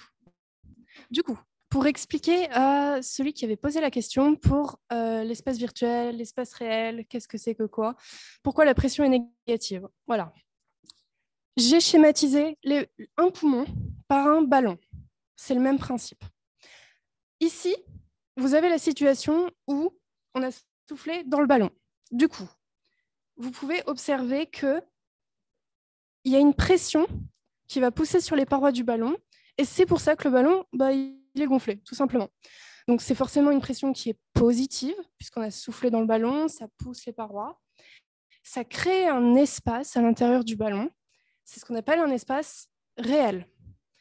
Ici, on n'a pas soufflé dans le ballon. Du coup, il est tout dégonflé. Ces parois, elles vont se toucher, plus ou moins. Donc, vous pouvez voir qu'il n'y a pas de flèche. La pression est négative. Et c'est ce qu'on appelle un espace qui est virtuel, tout simplement. J'espère que c'est plus clair. N'hésite pas à me dire, celui qui avait posé la question, n'hésite pas à me dire si c'est plus clair pour toi. C'est bon, merci, c'est simple en fait. Oui, c'est tout simple. C'est vraiment l'image du ballon en tête et ça va aller comme sur des roulettes. Ok, du coup, on passe à la correction du QCM 17. J'ai vu que quasiment tout le monde avait mis BD, il y a eu un ABD. Ok, alors on va voir ça tout de suite. Vous êtes fait avoir. Vous êtes fait avoir, mais vous ne vous ferez plus jamais avoir. Donc, c'était la D. Alors, la plèvre pariétale est la plèvre la plus interne. Pensez bien quand vous voyez le mot pariétal. Pariétal, ça fait référence à tout ce qui est paroi. Donc, la paroi, c'est plus externe, c'est vers l'extérieur. Et du coup, c'est la plèvre qui est viscérale, donc qui est contre les viscères, qui va être le plus à l'intérieur. Ensuite, le médiastin comprend les organes comme l'œsophage, la trachée et les poumons. Vous êtes fait beaucoup avoir, tout le monde s'est fait avoir là-dessus. Attention, médiastin, ça veut dire ce qui est situé au milieu de quoi? Au milieu des poumons, en gros. Du coup, les poumons, ils ne font pas partie du médiastin. Quand vous allez étudier mon cours sur les coupes transversales du thorax, vous allez bien voir ça, vous allez bien le comprendre. Vous avez sur les côtés les poumons et au centre les organes du médiastin. J'espère que c'est plus clair pour tout le monde. Vous ne ferez plus jamais avoir. Ensuite, la C. La classification d'Oblak divise le médiastin en antérieur, moyen, postérieur, supérieur et inférieur. Exhaustif. Alors, attention, c'est parfait, sauf que c'est pour la classification internationale. Rappelez-vous, la classification internationale, c'est celle qui est un peu la plus utilisée, c'est un peu la référence. Du coup, vous pouvez vous dire que comme c'est la référence, elle est un peu plus précise. Donc, il y a aussi supérieur et inférieur, qui est délimitée en T5, d'ailleurs, je vous le rappelle. Et enfin, la classification d'Oblak divise le médiastin en antérieur, moyen, postérieur, exhaustif. C'est vrai, c'est la définition, tout simplement. On passe à la suite, plus que 2 QCM, et je passerai le micro à mon co-tude Victor pour l'appareil digestif. Mais pour l'instant, on reste sur l'appareil respiratoire. Alors, là, on va parler poumon, encore une fois. La grande scissure du poumon droit sépare les lobes supérieurs, inférieurs et postérieurs. La grande scissure du poumon droit sépare les lobes supérieurs, moyens et inférieurs. Les poumons droit et gauche ont une forme pyramidale et leur base est posée sur la coupole diaphragmatique. Je vous laisse y répondre. Lancez-vous, allez-y. Et si vous avez des questions, je peux vous réexpliquer ce que vous voulez, ou presque. BCD, BCD, B, OK. BCD, d'accord. Donc, il y a une grande majorité de BCD. Il y a un BD aussi. OK, CD. Bon, on sait juste que la A est fausse, quoi. Ah non, BD, OK.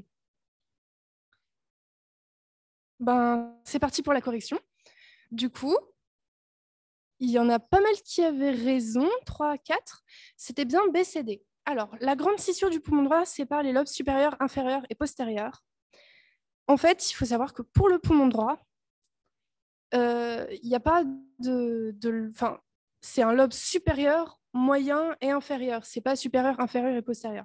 Donc, attention à leur nom. Là, j'ai fait exprès de vous les mettre juste les uns à la suite des autres pour que vous voyez bien le piège. Mais au fur et à mesure du semestre, il faut que vous soyez capable de bien connaître les noms de tous les lobes par cœur. Et que vous soyez aussi capable, du coup, de redessiner éventuellement les poumons. C'est le plus simple, je trouve, pour ne pas se tromper. Donc, c'était la B qui était vraie. C'est bien un lobe supérieur, moyen, inférieur. Ensuite, pour la C, les poumons droit et gauche ont une forme pyramidale, oui. Et leur base est posée sur la coupole diaphragmatique. C'est vrai aussi. Avant-dernier QCM, lorsqu'on avale de travers une cacahuète, elle ira préférentiellement dans la bronche principale gauche. Non, elle ira surtout dans la bronche principale droite parce qu'elle est plus horizontale. C'est alors la trachée cervicale devient trachée thoracique après l'incisure jugulaire du sternum en T2.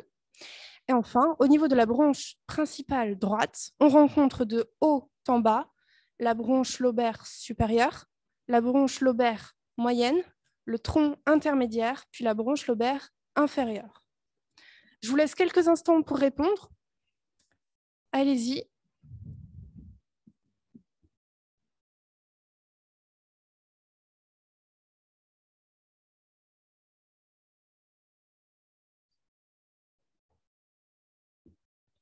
Alors, C, BC, C,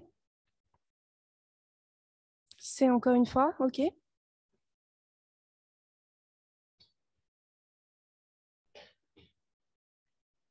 CD finalement.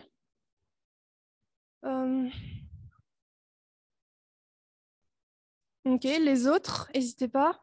J'attends encore 2 réponses au moins, et ensuite on fait la correction. Lancez-vous.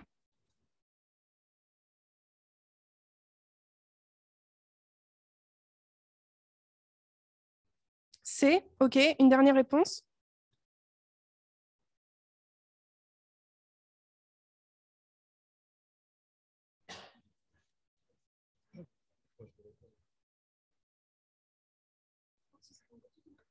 Allez, vas-y Victor, lance ça. D'après la correction, moi j'aurais dit aussi la C, comme Nico, comme enzyme. Ok, on va voir ça tout de suite. Eh bien, bravo Victor, bravo à tous ceux qui ont répondu C. Pour les autres, écoutez bien la correction. Alors, la A et la B, c'est un truc qui est intéressant à connaître. Ça se rapproche beaucoup de la médecine, de ce qui se fait un peu tous les jours aux urgences. Donc, pour répondre à ces questions, il faut bien maîtriser l'anatomie de la trachée, des bronches, etc. Une fois que vous avez compris ça, vous pouvez répondre à tous les items de ce genre. Ça devient super facile. Donc, lorsqu'on avale de travers une cacahuète, elle ira préférentiellement dans la branche principale gauche? Non. Elle ira préférentiellement dans la branche principale droite. À l'item B, on comprend pourquoi. Parce que la branche principale droite, il faut que vous la visualisiez bien, elle est beaucoup plus verticale et courte que la branche principale gauche. Je vous le dessine en l'air dans votre sens. Branche principale gauche, elle va partir comme ça. Branche principale droite, elle va partir comme ça, si on caricature un petit peu. Du coup, si vous avalez de travers une cacahuète, qu'elle passe dans le mauvais trou, en fait, elle va dégringoler tout droit vers la branche principale droite dans la plupart du temps. C'est en majorité, hein. Après, il peut y avoir une cacahuète dans la gauche, mais généralement, c'est comme ça. Ensuite, donc la B était fausse parce que c'était vertical. La C est vraie. La trachée cervicale devient trachée thoracique après l'incisure jugulaire du sternum en T2. Je vous rappelle que c'est le petit truc qu'on a là. OK. Et la D, c'était un peu plus subtil. Il faut bien maîtriser les schémas pour y répondre. En fait, le piège, c'était que le tronc intermédiaire, il va donner la branche lobaire moyenne et la branche lobaire inférieure. Donc le tronc intermédiaire, il est forcément situé avant la branche lobaire moyenne et la branche lobaire inférieure. Donc dans l'ordre, de haut en bas, on a la branche lobaire supérieure. Ensuite, on arrive au tronc intermédiaire qui va lui-même donner la branche lobaire moyenne et la branche lobaire inférieure. J'espère que c'est clair. On passe au dernier QCM sur les coupes, les repères anatomiques. Ça, c'est du par cœur. C'est des points faciles à avoir. Je vous laisse répondre. C'est un QCM très rapide. Généralement, sur ce genre de choses, vous pouvez gagner du temps.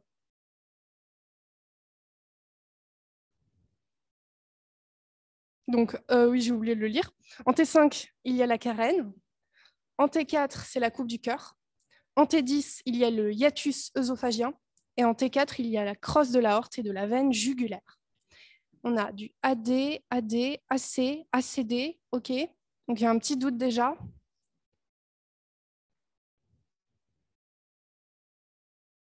A, OK. Bon. On va corriger du coup. Donc, c'était la A et la C. Alors, T5, la carène égale la division. La trachée se divise en bronches principale ou bronche pulmonaire. Je répète, principale ou pulmonaire, c'est la même chose, très important. C'est vrai. Et c'est basique, c'est à connaître par cœur, par cœur, par cœur. En B, la coupe en T4 et la coupe du cœur, non. C'est la coupe des crosses. La coupe du cœur, elle est en T8. Et d'ailleurs, on va le voir pour l'item D. Alors, en C, en T10, il y a le hiatus œsophagien. Oui, c'est du court, c'est tout simple. Vous pouvez le voir aussi sur les schémas. Et enfin, en D, en T4, il y a la crosse de l'aorte et de la veine jugulaire. Alors, non. En T4, c'est bien donc la coupe des crosses, mais attention, c'est la crosse de l'aorte et de la veine azygos. Voilà. Alors, c'est quoi un hiatus? Un hiatus, c'est une espèce de trou où là, notamment, on va parler de tous les, on va appeler ça des tuyaux pour faire simple. En gros, l'œsophage, tu vois, c'est un tuyau. L'aorte, c'est un tuyau, en gros. Et ces tuyaux, à un moment donné, ils vont traverser le diaphragme. Tu vas pouvoir le voir sur ma fiche, euh, sur les coupes transversales et aussi longitudinales. Enfin bref, tu peux, et aussi sur le cours du tronc. Et enfin, ça se voit dans beaucoup, beaucoup de cours. Du coup, quand ce tuyau, il va traverser le diaphragme, il va traverser via un trou qu'on va appeler un hiatus, tout simplement. Ok, parfait, si c'est nickel. Et je vais passer le micro à Victor. Ouais, c'est l'heure bientôt du goûter en plus. C'est déjà passé l'heure du goûter. Est-ce que juste avant de commencer, vous avez d'autres questions ou pas? Si jamais. De toute façon, on reviendra après hein, si vous avez d'autres questions. Ah.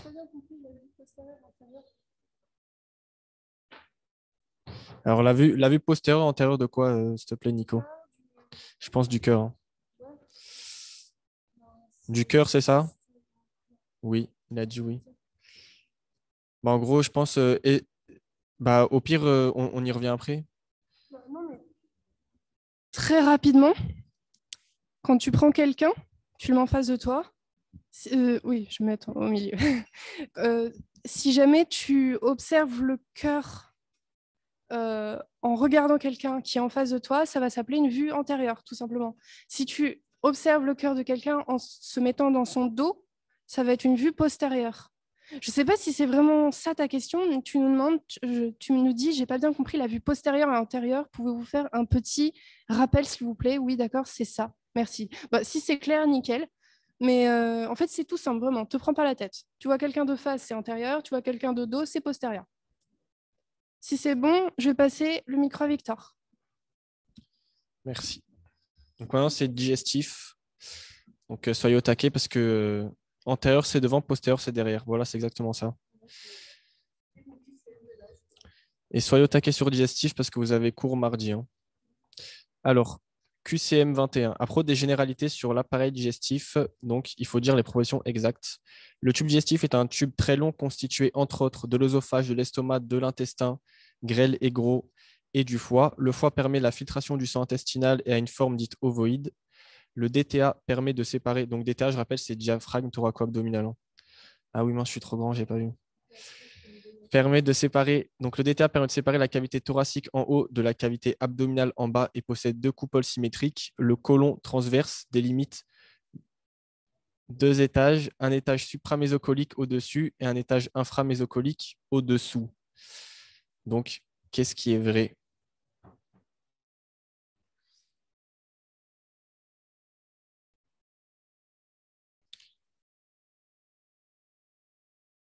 Pour l'instant, j'ai du BD.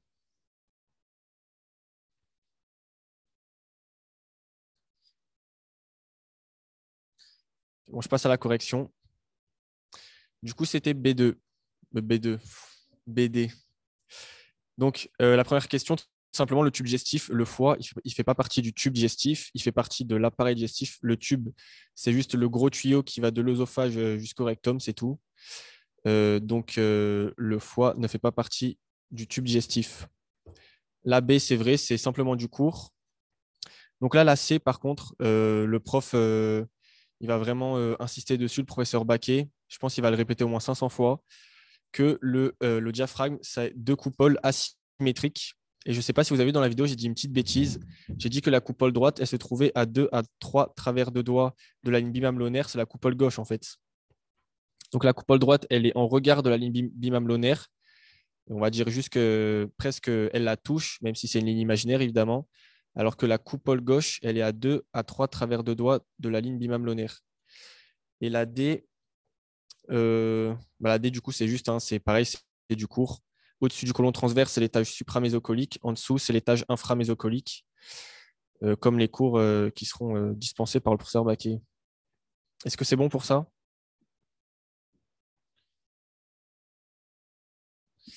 Ensuite, QCM 22.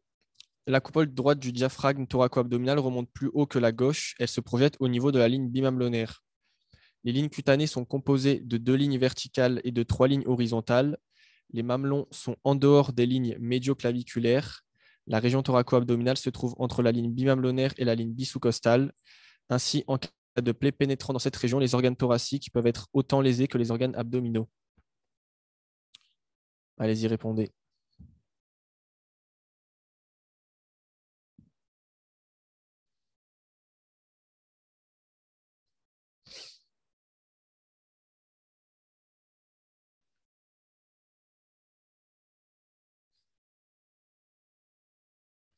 Aïe, aïe, aïe.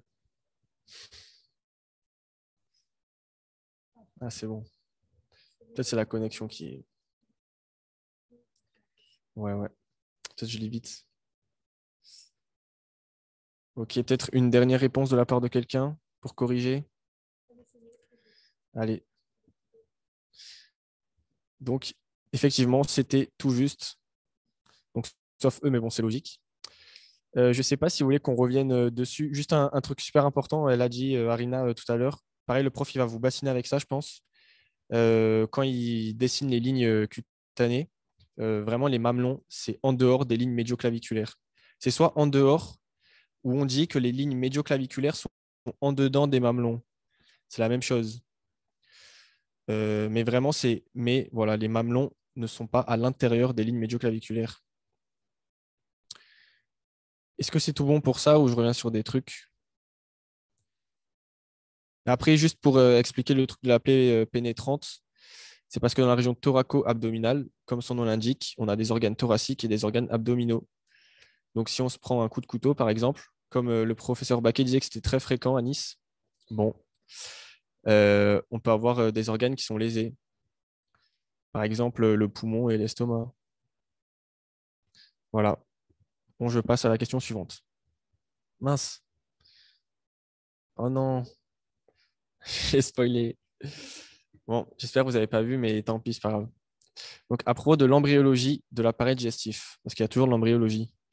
Au début de l'embryologie, tout le tube digestif est dans un plan frontal. La branche crâniale de l'anse intestinale primitive donnera tout l'intestin grêle et le côlon droit, et la branche caudale donnera le cécum et l'appendice. L'artère mésentérique supérieure donne beaucoup de branches collatérales pour la branche crâniale de l'anse intestinale primitive et peu pour la branche caudale. Le péritoine provient de la cavité célomique. Qu'est-ce qui est vrai?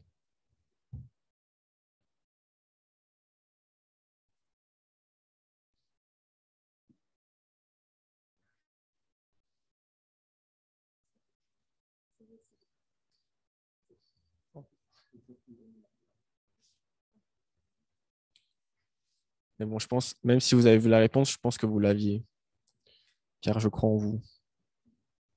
Peut-être une dernière réponse pour ensuite corriger.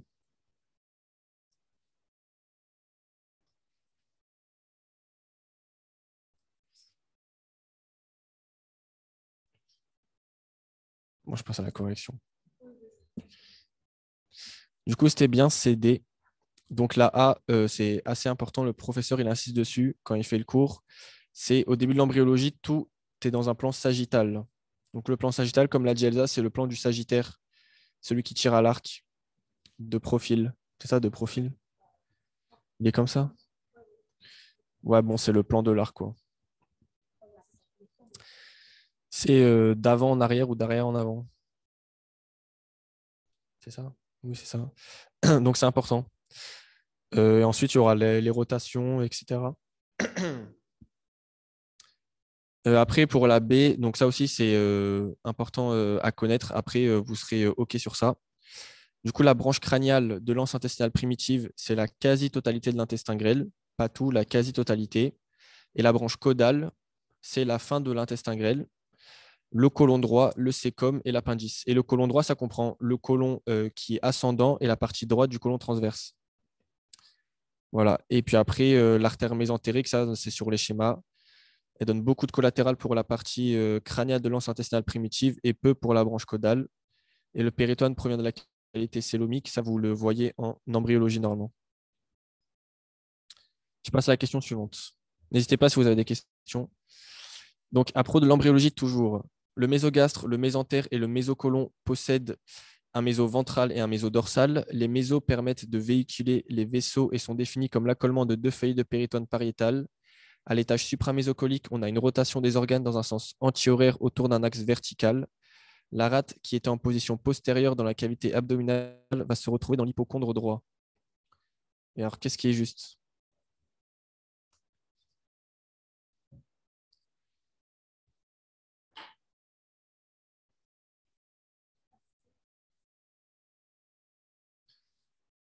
Encore une petite réponse peut-être de la part de quelqu'un?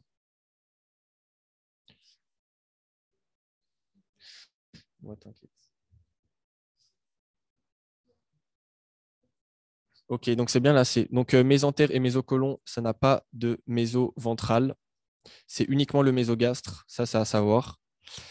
Ensuite, pour la B, c'est donc la définition du méso, c'est un accolement de deux feuillets de péritoine viscéral et pas pariétal. Ça, pareil, vous pouvez vous faire piéger facilement là-dessus. Donc, j'ai mis les petits schémas de la fiche en dessous pour bien voir que le mésentère, et pareil pour le mésocolon, c'est uniquement un méso dorsal. Et là, vous voyez sur le schéma de droite, il y a un méso ventral à l'étage du tronc cœliaque. Après la C, normalement c'est OK, ça c'est de la définition pure et dure, ça à savoir par cœur. Et la rate, c'est juste l'hypocondre gauche. Voilà, j'ai inversé avec le foie. QCM 25, à propos de la jonction œsogastrique, le ligament arqué médian résulte de l'union de deux piliers fibreux dont le droit descend plus bas que le gauche.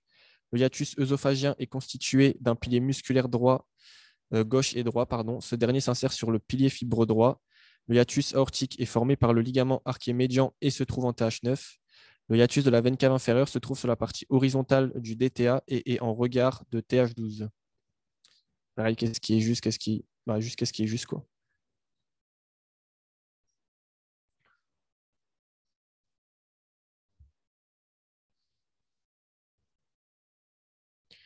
AB, les autres.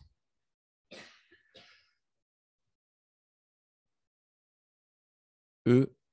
Une dernière réponse et je corrige.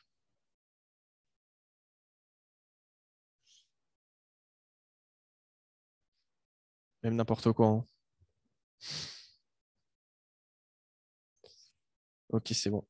Merci, Mama. Donc, c'est bien AB. Donc, ça, c'est super important. Pareil, le prof, peut-être, il va vous bassiner avec ça. Enfin, nous, c'était un point important quand même. Le ligament archémédian, du coup, c'est l'union des deux piliers fibreux qui se trouvent sur les colonnes, sur les vertèbres lombaires et aussi un peu sur la 12e vertèbre thoracique. Et le droit, le pilier fibreux droit descend plus bas que le gauche. Ça se voit très bien sur le schéma. Ça, c'est à savoir. Pareil, le hiatus œsophagien, ça, c'est du cours, pareil sur le schéma. Donc, pour le hiatus œsophagien, c'est un pilier qui est musculaire. Ce n'est pas un pilier fibreux, c'est musculaire. Et donc, il y a un pilier musculaire gauche et droit. Et le droit s'insère sur le pilier fibreux droit. Et le gauche s'insère en arrière du pilier musculaire droit. Là, le hiatus aortique, donc la première partie, elle était juste. TH9, c'est totalement faux, c'est TH12. Ça, c'est à savoir par cœur, hein. Les hiatus aortiques, c'est pratiquement sûr à 100% qu'il y aura une question dessus à l'examen. Et c'est à savoir absolument par cœur. Et donc, pareil, j'ai inversé. Le hiatus de la veine cave inférieure, c'est en TH9. Pareil, à savoir par cœur. À propos de l'estomac, l'estomac possède une troisième couche musculaire dite oblique. L'estomac est divisé en trois, le fundus, le corps gastrique horizontal et l'antre gastrique vertical. Le tronc cœliaque va donner trois branches à destinée viscérale, artère gastrique gauche, artère splénique, artère gastrique droite. L'artère gastro-duodénale, issue de l'artère hépatique commune, passe en arrière du duodénum. Juste précise pour la D, j'ai écrit l'artère gastro-duodénale droite sur le DM. Je me suis trompé, il faut enlever le droite. Il faut répondre à la question comme écrit sur le diapo. Donc, qu'est-ce qui est juste?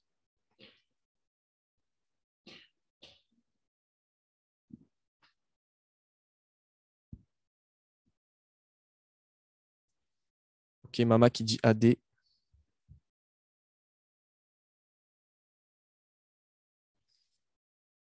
Roman aussi. Ok, vous êtes plutôt d'accord.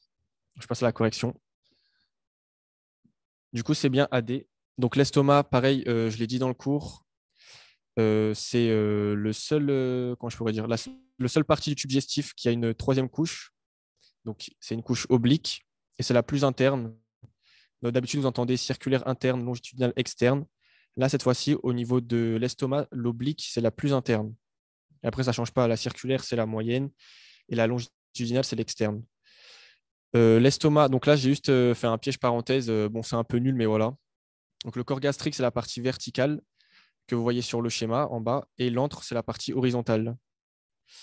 Qu'est-ce qu'il y a d'autre? Oui, la C, elle est fausse. J'ai mis artère gastrique droite. Le tronc cœliaque qui ne donne pas l'artère gastrique droite, c'est l'artère hépatique propre qui donne l'artère gastrique droite.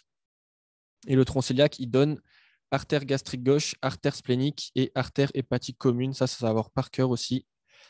Et un truc à savoir par cœur également, c'est que l'artère gastro-duodénale qui est issue de l'artère hépatique commune, elle passe en arrière du duodénum. Donc, je ne l'ai pas mis dans la fiche juste rentrée, je crois. Mais s'il y a un ulcère, ça peut donner des hémorragies très graves. Ça, vous le verrez dans la fiche complète.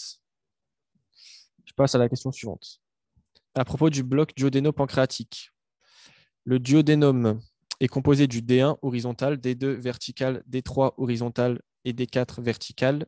Le conduit pancréatique principal de Wirsung s'abouche à la papille mineure. La réunion du conduit cystique et de la voie biliaire principale donne le canal cholédoque. Le flux biliaire provient du pancréas et du foie. Alors, qu'est-ce qui est juste?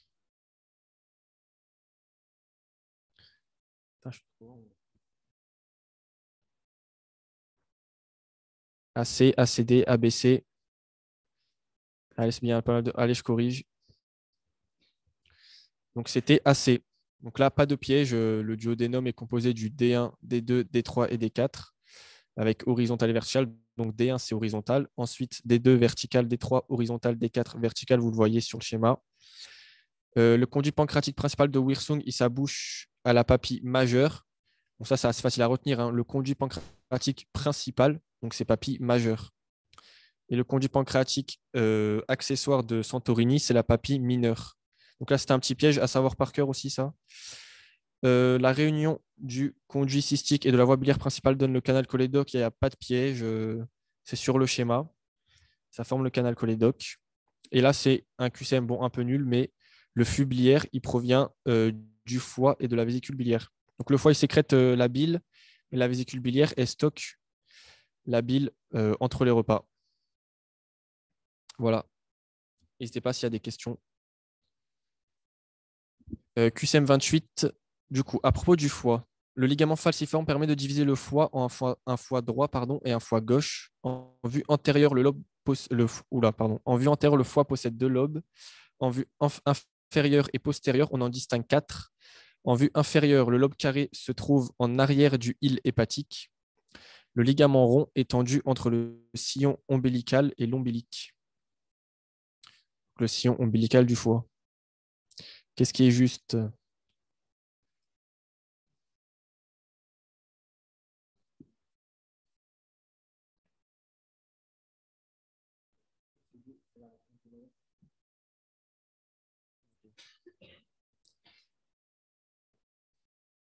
Bon, j'avoue, la partie sur le foie, ce n'est pas la partie la plus facile. Par contre, c'est à connaître, hein. Ok, BD, BD. Ok. Donc, c'était bien BD. Alors, un truc super important. Le ligament falciforme, c'est pour la segmentation morphologique du foie, donc la forme du foie. Donc, on parle de lobe droit et de lobe droit et de lobe gauche. Par contre, quand on parle de segmentation fonctionnelle, pour diviser le foie, on utilise la scissure porte principale. Donc là, on parle de foie droit et de foie gauche. Ça, c'est super important de faire la différence parce que la segmentation morphologique, c'est juste pour la forme du foie, alors que la segmentation fonctionnelle, ça sert pour les chirurgies du foie. Donc, c'est super important à connaître. Normalement, le professeur Baquet vous a dit qu'avant, quand il n'y avait pas la segmentation, fonctionnelle et quand ils opéraient des patients du foie, ça pissait le sang de partout. Et du coup, le patient, il mourait. Mais depuis, ils arrivent à faire ces opérations-là. L'AB, alors l'AB, bon là, il n'y a pas de souci. Le prof, il dit que la vue postérieure, on voit le lobe carré, le lobe codé en fuite. On les voit quand même. En vue inférieure, vous voyez sur le schéma, le lobe carré se trouve en avant du hile hépatique. Et le ligament rond est tendu entre le sillon ombilical et l'ombilic. Il n'y a pas de foie, c'est du court. Avant-dernier QCM. Donc, le secteur paramédian droit comporte les segments 5 et 6. Le secteur paramédian gauche comporte les segments 3 et 4. Le segment 4 appartient au lobe droit et au foie gauche. Les ligaments triangulaires droit et gauche forment le ligament coronaire du foie. Donc, qu'est-ce qui est juste?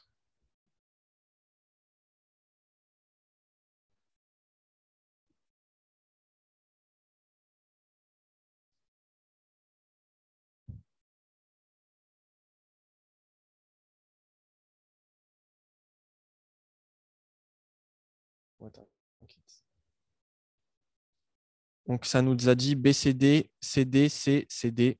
Ok, je vais répondre. Donc, ça aussi, c'est une partie super importante, la segmentation fonctionnelle. C'est pratiquement sûr que vous allez avoir un QCM dessus. Le prof il va sans doute insister dessus. Donc là, je vous ai mis le schéma en bas. Ce schéma-là, si vous savez le dessiner, vous savez répondre à n'importe quelle question de segmentation fonctionnelle. Et le professeur De Perecci disait, en anatomie, on ne dessine pas parce qu'on sait dessiner, mais parce qu'on sait des choses. Donc voilà. Donc moi, je vous conseille de dessiner. Je ne l'ai pas fait. Et en vrai, ça sert beaucoup. Donc, vous apprenez le schéma là, vous savez répondre à toutes les questions. Donc, vous voyez que le secteur paramédian droit, ce n'est pas les segments. Enfin, ça comporte le segment 5, mais pas le 6. Le 6, c'est le secteur latéral droit. C'est 5 et 8, le secteur paramédian droit. Et après, tout est juste, vous voyez, sur le diapo. Juste, je reviens sur l'AC. L'AC, c'est super important. Le segment 4 appartient au lobe droit et au foie gauche. Donc, je rappelle, pour les lobes, on utilise le ligament falciforme pour la division. Donc, vous voyez que ça appartient au lobe droit. Par contre, quand on parle de foie gauche ou de foie droit, c'est la segmentation fonctionnelle. Donc, on se base sur la scissure porte principale, donc le trait rouge. Donc là, vous voyez qu'il appartient au foie gauche. Ouais, on répond à la question après. Lénie, si tu es en lassin, on répond après. Voilà. Si vous avez des questions sur la segmentation et tout, n'hésitez pas. Même sur le forum, c'est une partie importante. Et enfin, le dernier QCM de digestif. À propos de l'appareil digestif, donc indiquer l'aller proportion exacte. Au niveau du pédicule hépatique, la veine porte est en arrière, les voies biliaires sont à gauche et l'artère hépatique propre est à droite. La veine porte se constitue en arrière de l'isthme pancréatique par la réunion de la veine mésentérique inférieure, la veine mésentérique supérieure et la veine gastrique. Le jéjunum possède des anses verticales et l'iléon possède des anses horizontales. Et le bord gauche de la MS donne 10 à 11 branches, alors que le bord droit va donner 3 artères. Donc, qu'est-ce qui est juste pour ce dernier QCM de digestif? Après, je ne sais pas s'il y a des LAS de 3, mais on fera la correction de locomoteur.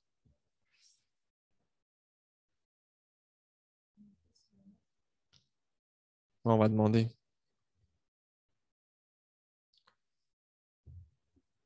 Ok, ça nous dit CD, BD, BD.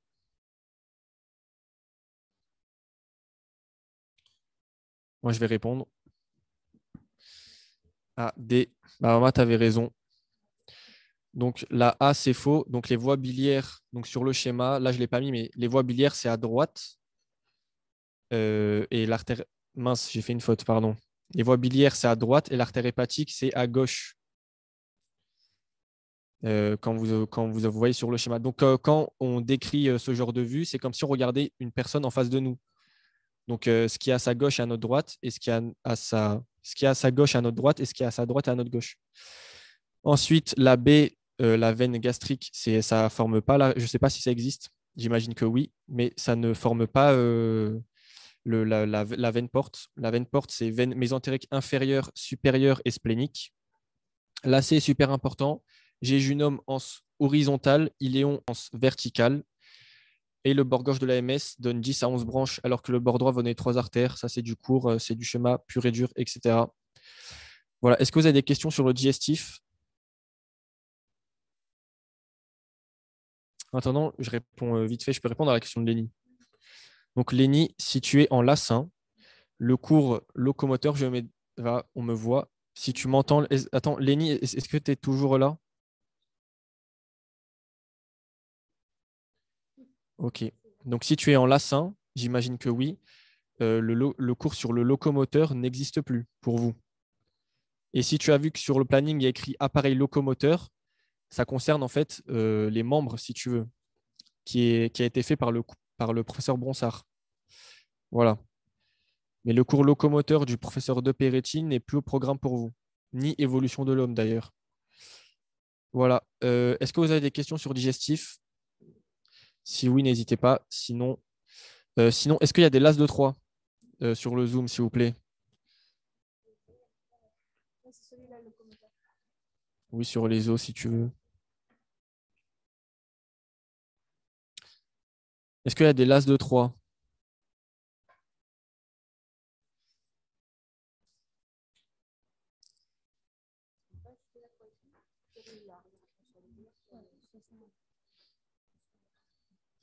Moi, je pense qu'il n'y a pas de LAS de 3 là. Personne ne se manifeste. Tu fais quoi? Tu fais la correction ou pas? Non, je leur dis, je ne sais pas. S'il n'y a pas de l'As de 3, je ne vais pas vous faire la correction là. Je vous mettrai par contre la correction sur le CT. De toute façon, il y a 3 questions, je crois, donc ça ira vite.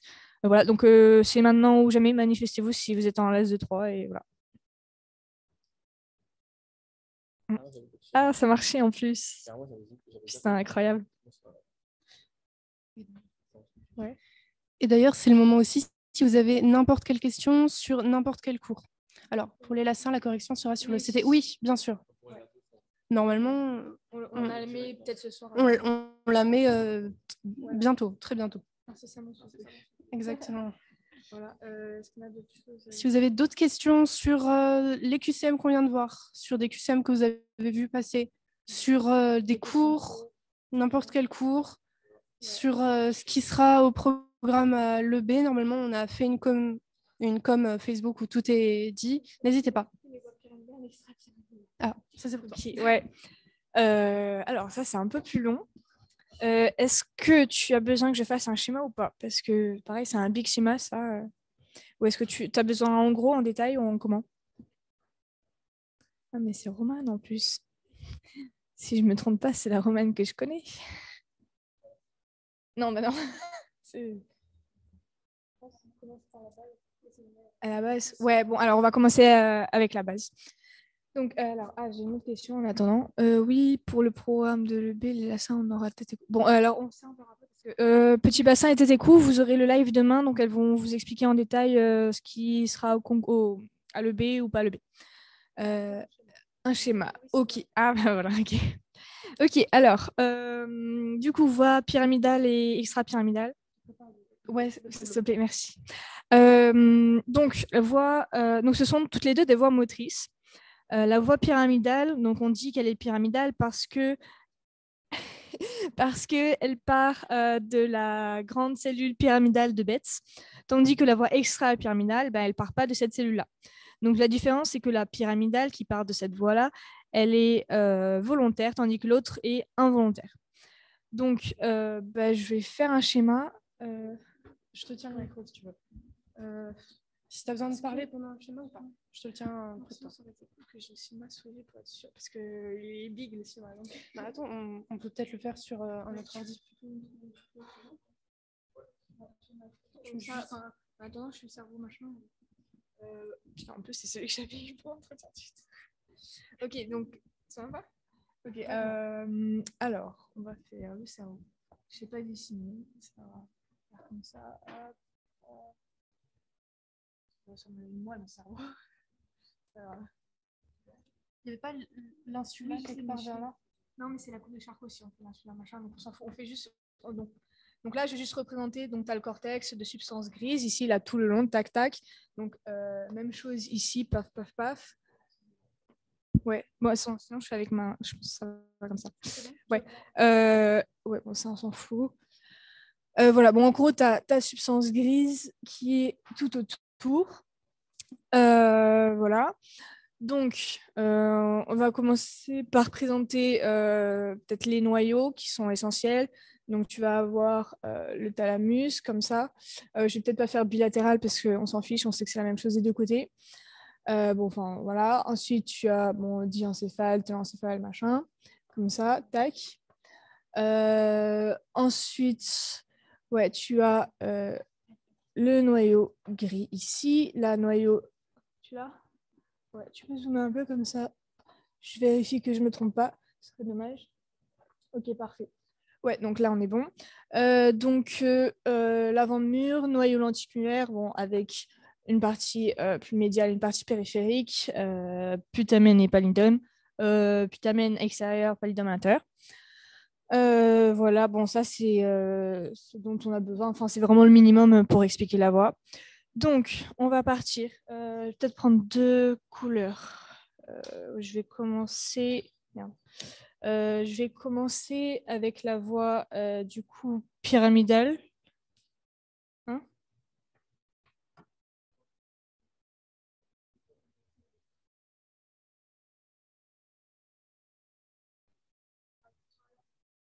Bon, on va commencer par extra-pyramidale.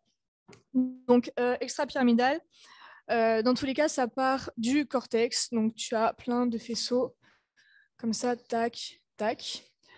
Donc, ils partent du cortex, donc origine corticale, c'est ça que ça veut dire.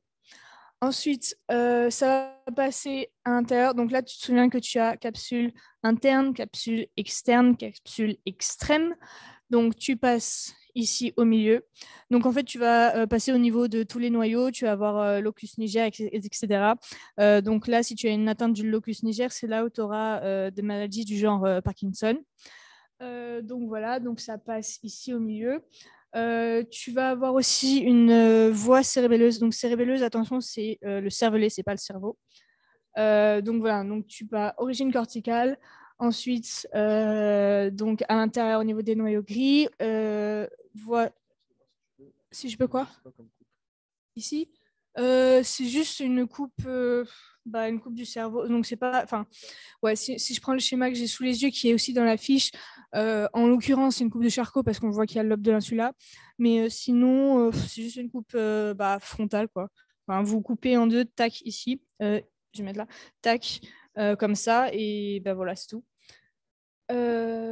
Voilà, donc je passe à... Ah, j'ai une question. Ok, non, c'est bon. Ok, voilà, truc. Bon, voilà, en gros, ce qu'il faut savoir pour extra-pyramidal, c'est que ça part pas de la cellule de Betz, ça part du cortex, que tu as ensuite les noyaux gris, le locus niger, etc. Et donc, voilà, c'est les rébelleuses. Aussi, tu as des discordances dans les années précédentes. Dans ma fiche, c'est précisé. Donc, il y a des fois, on te dit des voies ascendantes, des voies descendantes. Donc, il faut bien faire attention à ne pas se tromper avec ça. Et bah voilà, je crois que c'est tout pour extra-pyramidal. Alors ensuite, un peu plus complexe, la voie pyramidale cette fois, donc puisqu'il y a deux faisceaux. Donc on a le faisceau cortico-spinal et le faisceau cortico-nucléaire. Donc cortico, ça veut dire cortex, donc tu pars toujours pareil de la substance grise. Voilà, spinal, donc parce que ça va aller jusqu'à la moelle, et nucléaire parce que ça va s'arrêter sur une colonne de noyaux. Donc, pareil, on va... Ouais, bon, c'est pas grave. Je vais te le faire de l'autre côté. Comme ça... Ouais. Comme ça, tu mélanges pas tout. Tac. Ouais, ensuite, tac, tac, tac, tac, tac. Donc, comme ça. En fait, là, ça baissait plus par les noyaux aussi. Avec l'autre couleur, ça aurait été mieux. Et c'est plus l'autre. Bon, bref. Du coup, oui. Donc, toujours pareil. Alors, cette fois, on a la grande cellule pyramidale de Betz. Donc, on a notre cortex. Donc, on a nos faisceaux qui arrivent de partout du cortex. Je précise aussi que c'est dans le gyrus précentral qui est pour la motricité, tandis que le post-central, il est pour la sensibilité. Donc, on va faire... Donc, si je fais... je vais commencer par le... ouais, donc il faut que j'écrive, enfin que je mette la moelle. Donc là, je coupe, enfin je vais faire. En vrai, c'est beaucoup plus long. Il y a toute la moelle, enfin la moelle quoi. Ensuite, donc là, tac, paf, paf. Elle est moche ma moelle, c'est pas grave. Hop, hop, comme ça, paf. Donc tu as ton papillon ici, tac, tac, tac, tac, tac, tac. Voilà. Bon, ça, substance grise aussi, paf, paf, paf. Je le fais un peu rapidement, mais c'est schématique, hein. De toute façon, c'est hyper détaillé dans la fiche. Il y a le schéma et c'est le schéma qui est important à savoir. Alors, on va commencer par la voie cortico. Ah ouais, vas-y. Ah oui. Ah oui, parce qu'il faut qu'on voit ma moelle. C'est bon? Ok. Ouais, bon, c'est pas grave. Bon, en fait, de toute façon, ça va se terminer sur la moelle. Je sais pas si on voit. Je sais pas. On voit bien. Ah, ça va, ils me disent qu'on voit bien, donc ça va. Bon. Ok. Bon, je crois que c'est bon. Alors, du coup, donc le début pour les deux faisceaux, c'est le même. Donc, origine corticale, ça, je l'ai déjà dit. Donc, forcément, c'est un trajet descendant puisqu'on part du cerveau et on va à la motricité, donc aux membres. Donc, voilà. Donc, trajet descendant. On passe dans le centre ovale. Centre ovale, c'est de la substance blanche qui est ici aussi de ce côté-là. Donc c'est amorphe, donc c'est pour ça que c'est pas représenté. Là, c'est juste pour vous dire que c'est ici. C'est tout. Donc on part cortical, centre ovale. Ensuite, on passe dans la capsule interne, donc capsule interne qui est ici. Ensuite, on a le pont. Ouais, je l'ai pas vraiment représenté en fait. Bon, on passe.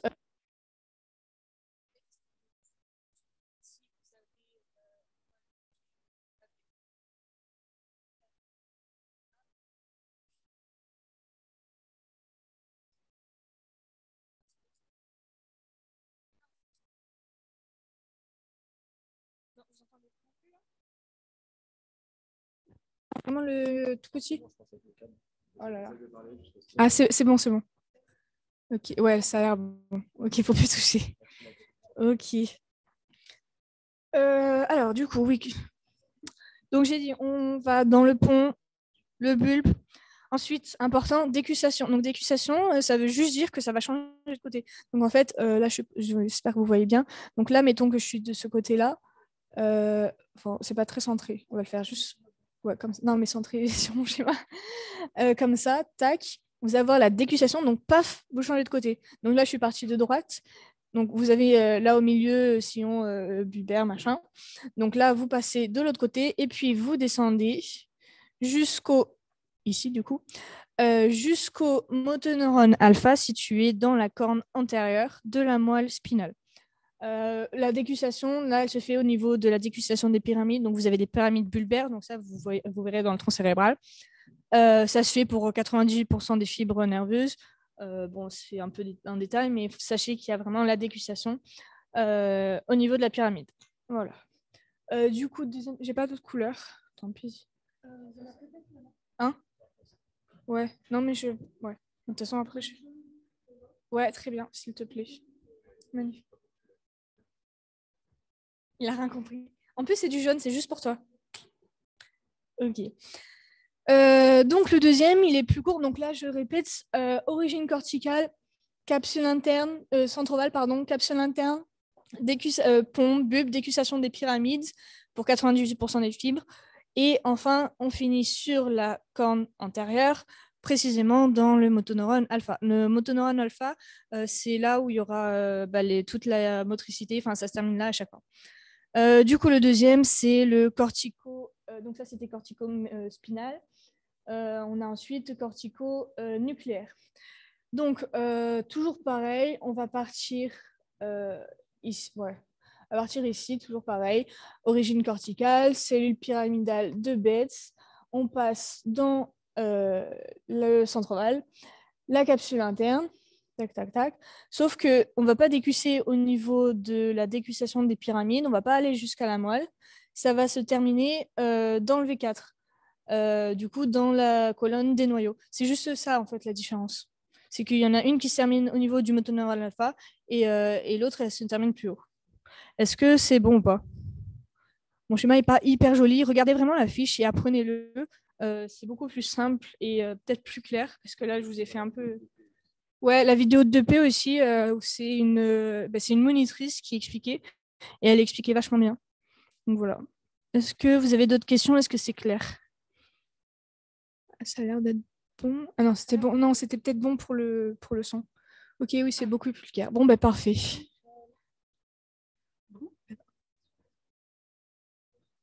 Ouais, oui, donc on avait demandé si à l'EB, il y avait peut-être écho de petits bassins. Ah oui, voilà. Il y a une tutrice de petits bassins en direct qui nous confirme que oui. Pour les LAS 1 et pour les LAS 2? Pas pour les LAS 2 par contre. Donc pour les LAS 1, oui, sur les vidéos que vous avez eues là, tu te rentrée. Oui, non, alors là pour l'instant, je parle de petits bassins, surtout puisque les deux tutrices sont en face de moi. Du coup, pour les LAS 1, vous avez bien à l'EB petit bassin. Pour les LAS 2, vous n'avez pas petit bassin, tandis que tête et cou, c'est pour les LAS 1 et pour les LAS 2. Voilà, c'est bon. Ouais, de toute façon, le programme va bientôt sortir. Ah bah voilà, le post a été fait, donc les tuteurs vont remplir. Donc voilà, ça sera bientôt sorti. D'autres questions? Non, ça a l'air d'être bon. Pour moi, c'est tout bon. Ok, parfait. Pas de questions sur les QCM, sur le cours. Bon, je crois que c'est bon. Dernier. Attends, tu veux rajouter quelque chose? Non, mais juste si tout est clair. Ouais, non, dernier. Moi, je veux rajouter Anatole. Alors, Anatole, c'est la mascotte de l'anatomie. Cette année, les matières ont un peu des mascottes. La nôtre a un compte Instagram. Tu veux l'écrire? Ah voilà, magnifique. Donc c'est Anatomie 2P. Alors on a pour projet de rendre ce compte très actif et de mettre des QCM, des infos, de la motivation, des aides, des conseils, etc. Donc je vous conseille de le suivre et voilà. C'est bon? Suivez Anatole, s'il vous plaît. Merci beaucoup, Maëva. Exactement. En plus, il chante. Je vous ferai entendre sa chanson à l'EB si vous avez envie. Pas pendant l'épreuve, parce ça... Perfect, le B, il peut écouter Anatole. Voilà, il peut même faire un câlin à Anatole. C'est bon, Ah, yes, magnifique. Ok, parfait. Eh ben, vous n'avez plus qu'à perfect le B. Voilà, ok. Putain, c'est incroyable. Ok. Bon, bah c'est bon du coup. Vas-y. Je répète encore. Rendez-vous à Valrose mardi à 8h pour le cours avec le professeur Baquet. Donc venez, ça va être bien. Et il y aura des tuteurs d'anatomie qui seront là aussi, dont moi, parce que je m'occupe de ce cours. Et on fera des petits QCM aussi à la fin avec le professeur Baquet, normalement. Donc venez. Voilà. Et on réexpliquera tout dans une com qui va sortir. Alors lundi, il n'y a pas, je crois, c'est mardi. Et c'est le cours sur l'étage supramésocolique. Je vais sortir la fiche demain complète sur l'étage supramésocolique. Donc voilà. Donc venez, ça sera cool et c'est important. Et on fera une com. Voilà, c'est tout. Donc on a dit, nous, nos fiches sont complètes. Moi, j'ai la fiche de tégument, même si le cours n'est pas encore sorti, je crois. Ma fiche va bientôt sortir, elle sera complète, donc vous pourrez déjà travailler dessus. Et ce sera au prochain tutorat, dès que c'est sorti. J'ai mis parfois des petits cœurs, mais des cœurs anatomiques. Ça veut dire que ça va apprendre par cœur. Donc parfois, il y en a beaucoup, mais c'est normal, parce qu'il faut apprendre tout par cœur. Et voilà, c'est tout. Ouais, c'est ça. Pour la NAT, aucun cours lundi. Le reste, on s'en occupe pas. Donc voilà, nous, on s'occupe de la NAT. Okay. Ça m'a l'air tout bon. Ouais, je crois que c'est bon. Si tout est bon, si vous suivez Anatole sur Insta, c'est parfait. Voilà. Et je pense que on vous fait des bisous. Voilà. C'est la fin de ce live, mais je ne sais pas comment on fait pour arrêter. On va découvrir. Voilà, rendez-vous à l'EB. Hein. C'est top, trop mignon. Merci. Ok, alors comment on fait?